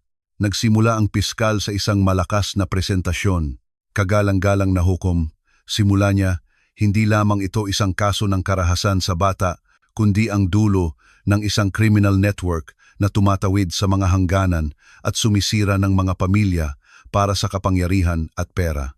Sa mga sumunod na oras, ipinakita ang mga susing ebidensya. Ang mga recording mula sa mga nakatagong kamera ay nagpakita kay Isabela na nagmamanipula sa pagkain ni Rafa. Ang mga medikal na pagsusuri na nilagdaan ni Dra. Santos ay nagdetalye ng sistematikong pagkakaroon ng veterinaryong muscle relaxants. Ang mga resibo ng pagbili sa mga espesyal na tindahan, kasama ang mga intercepted na mensahe, ay nag-iwan ng kaunting puwang para sa pagdududa. Isa sa mga pinakamatinding sandali ay nang umakyat si Marco sa witness stand. Sa isang matatag na boses, isinalaysay niya kung paano niya nakita si Isabela na nagdaragdag ng mga substance sa pagkain at kung paano niya nagawang i-record ang ilan sa mga aksyon sa kanyang telepono. Ang kanyang testimonya, kahit maikli, ay lumikha ng isang mabigat na katahimikan sa silid. Ipinakita rin ng piskal ang mga ebidensya na nakuha mula sa mga pangalang binanggit ni Isabela noong siya'y nakakulong. Ang mga dokumento at mga talaan ng bangko ay nagpatunay na hindi siya kumikilos ng mag-isa, kundi bilang bahagi ng isang network na may mga sangay sa hindi bababa sa 3 bansa. Bagamat hindi ito ang focus ng paglilitis, pinalakas ng impormasyong ito ang bigat ng kaso. Sinubukan ng depensa na igiit na lahat ito ay isang sabwatan na dulot ng personal at pinansyal na mga alitan. Ngunit bawat testimonya at bawat dokumento ay sumasalungat sa salaysay na iyon. Sa kanyang pangwakas na pahayag, diretsong nagsalita ang piskal sa hukom. Ngayon, mayroon kayong pagkakataong magpadala ng isang malinaw na mensahe na ang manipulasyon, karahasan at pagpapahirap sa mga pinakamahina ay hindi hahayaang hindi maparusahan. Pagkatapos ng 2 araw ng deliberasyon, bumalik ang hukom na may hatol, guilty sa lahat ng paratang. Nanatiling tahimik ang silid habang binabasa ng hukom ang hatol. Si Isabela ay sinentensiyahan ng 25 taong pagkakakulong para sa karahasan sa bata, attempted murder, organisadong krimen at panloloko. Hindi nagpakita si Eduardo ng ekspresyon ng tagumpay kundi ng kaginhawaan. Alam niyang hindi mabubura ng hatol ang pinagdaanan, ngunit tiyak na hindi na siya makakapanakit ng iba pa. Sa mga sumunod na buwan, dahil sa nangyari, nagsimulang aktibong makipagtulungan si Eduardo sa mga organisasyong nakatuon sa paglaban sa karahasan sa bata. Ang kanyang personal na karanasan ay ginawa siyang isang nakikita at nakatuon na tagapagtanggol na kayang magsalita hindi lamang mula sa teorya kundi mula sa karanasan. Lumahok siya sa mga charla, pinondohan ang mga programa ng proteksyon at naging bahagi ng mga kampanya ng kamalayan. Bagamat ang kanyang motibasyon ay nananatiling si Rafa, natuklasan niyang maaari rin siyang tumulong sa ibang mga bata at pamilya na maiwasan ang kanyang pinagdaanan. Ito ay, sa ilang paraan, isang pagsasara ng bilog ang pagbabago ng sakit sa aksyon. Ang tag-araw ay nagkulay sa mansyon ng mga maiinit na kulay. Ang mga ginto at mamula-mulang dahon ay dahan-dahang nalalaglag, naiipon sa mga sulok ng hardin na sa loob ng maraming buwan ay naging isang tahimik na entablado, halos isang simbolo ng sapilitang pahinga sa buhay ni Rafa. Ngayon, gayunpaman, ang parehong espasyo ay tila pumipintig ng ibang pag-asa. Ang liwanag ng hapon ay bumagsak ng pahilig, naliligo ang damuhan sa isang malambot na kislap. Ang malamig na hangin ay nagdala ng amoy ng mamasa-masang lupa at tuyong dahon. Nakatayo si Eduardo sa tabi ng isang kahoy na bangko sa ilalim ng isang malaking puno ng banyan. Ang kanyang mga kamay ay nasa bulsa, pinagmamasdan kung paano inilalagay ni Rafa ang sarili sa dulo ng isang landas kasama ang physiotherapist. Tandaan, hindi mo kailangang magmadali, sabi niya. Hakbang-hakbang at laging tumingin sa unahan. Tumango si Rafa at, sa isang iglap, naramdaman ni Eduardo na ang buong hardin ay nanahimik upang saksihan ang mangyayari. Nasa tabi si Marco, may pigil ng ngiti at isang telepono sa kamay, handang mag-record. Ang unang hakbang ni Rafa ay hindi tiyak, nanginginig, ngunit nagawa niyang panatilihin ang kanyang balanse. Ang pangalawa ay dumating na may kaunting higit na katatagan. Naramdaman ni Eduardo na naninikip ang kanyang dibdib. Bawat galaw ay resulta ng mga linggo ng pagsisikap, disiplina at isang tapang na hindi masusukat sa mga salita. Nang makarating si Rafa sa gitna ng landas, naiwan sa likod ang physiotherapist. Itinaas ng bata ang kanyang tingin at nagtagpo ang kanyang mga mata sa kanyang ama. Naramdaman ni Eduardo na ang sandaling iyon ay naglalaman ng lahat. Ang pagkawala, ang pakikibaka, ang takot, ngunit pati na rin ang paggaling, ang lakas, at ang pag-ibig na nagpanatili sa kanilang magkasama. Kaya mo yan, anak, bulong niya. Kahit alam niyang hindi kailangang marinig ito ni Rafa para malaman. Nagpatuloy ang mga hakbang, mabagal ngunit matatag, hanggang sa wakas ay nalampasan ni Rafa ang distansyang naghihiwalay sa kanila. Lumuhod si Eduardo at tinanggap siya sa isang yakap. Itinaas siya ng may bugso ng damdamin. Dumaloy ang mga luha sa kanyang pisngi, ngunit hindi niya sinubukang itago ang mga ito. "Nagawa mo!" sabi niya ng may putol-putol na boses. "Alam kong magagawa mo." Si Marco, mula sa gilid, ay pumalakpak nang hindi pinipigilan ang kanyang kagalakan. Nang tingnan siya ni Eduardo, ipinahatid ng kanyang mga mata ang isang pasasalamat na hindi nangangailangan ng mga salita. "Salamat Marco, para sa lahat," sabi niya na may isang tono na nagmumula sa kaibuturan ng kanyang puso. Ang hardin, na ilang buwan na ang nakalipas, ay naging isang tahimik na entablado ng pag-aalala at takot, ay napuno ngayon ng tawanan at isang enerhiya na tila nagwawalis sa lahat ng natitirang anino. Si Eduardo, yakap pa rin si Rafa, ay hinayaan ang sarili na tumingin sa paligid at mapagtanto na kahit na naging mahirap ang paglalakbay, nakarating sila sa isang lugar kung saan maaari silang tumingin sa hinaharap ng may pag-asa. Lalong tumindi ang ginintuang liwanag ng dapit hapon, at ang mga nalalaglag na dahon ay tila umiikot sa isang mabagal na sayaw sa ibabaw ng damuhan. Ipinikit ni Eduardo ang kanyang mga mata sandali, itinatala ang larawang iyon sa kanyang alaala. Pagmulat niya, ngumiti siya. Hindi na sila hawak ng nakaraan. Ang kasalukuyan ay sa kanila, at ang hinaharap ay bukas. Ang katarungan ay naipatupad. Ang buhay ay bumalik sa dati, at ang kanilang ugnayan ay mas matatag kaysa dati. Salamat sa pagsama sa amin hanggang sa dulo ng kuwentong ito. Huwag kalimutang mag-subscribe, mag-iwan ng like at sabihin sa amin mula sa ang bahagi ng mundo ka nanonood.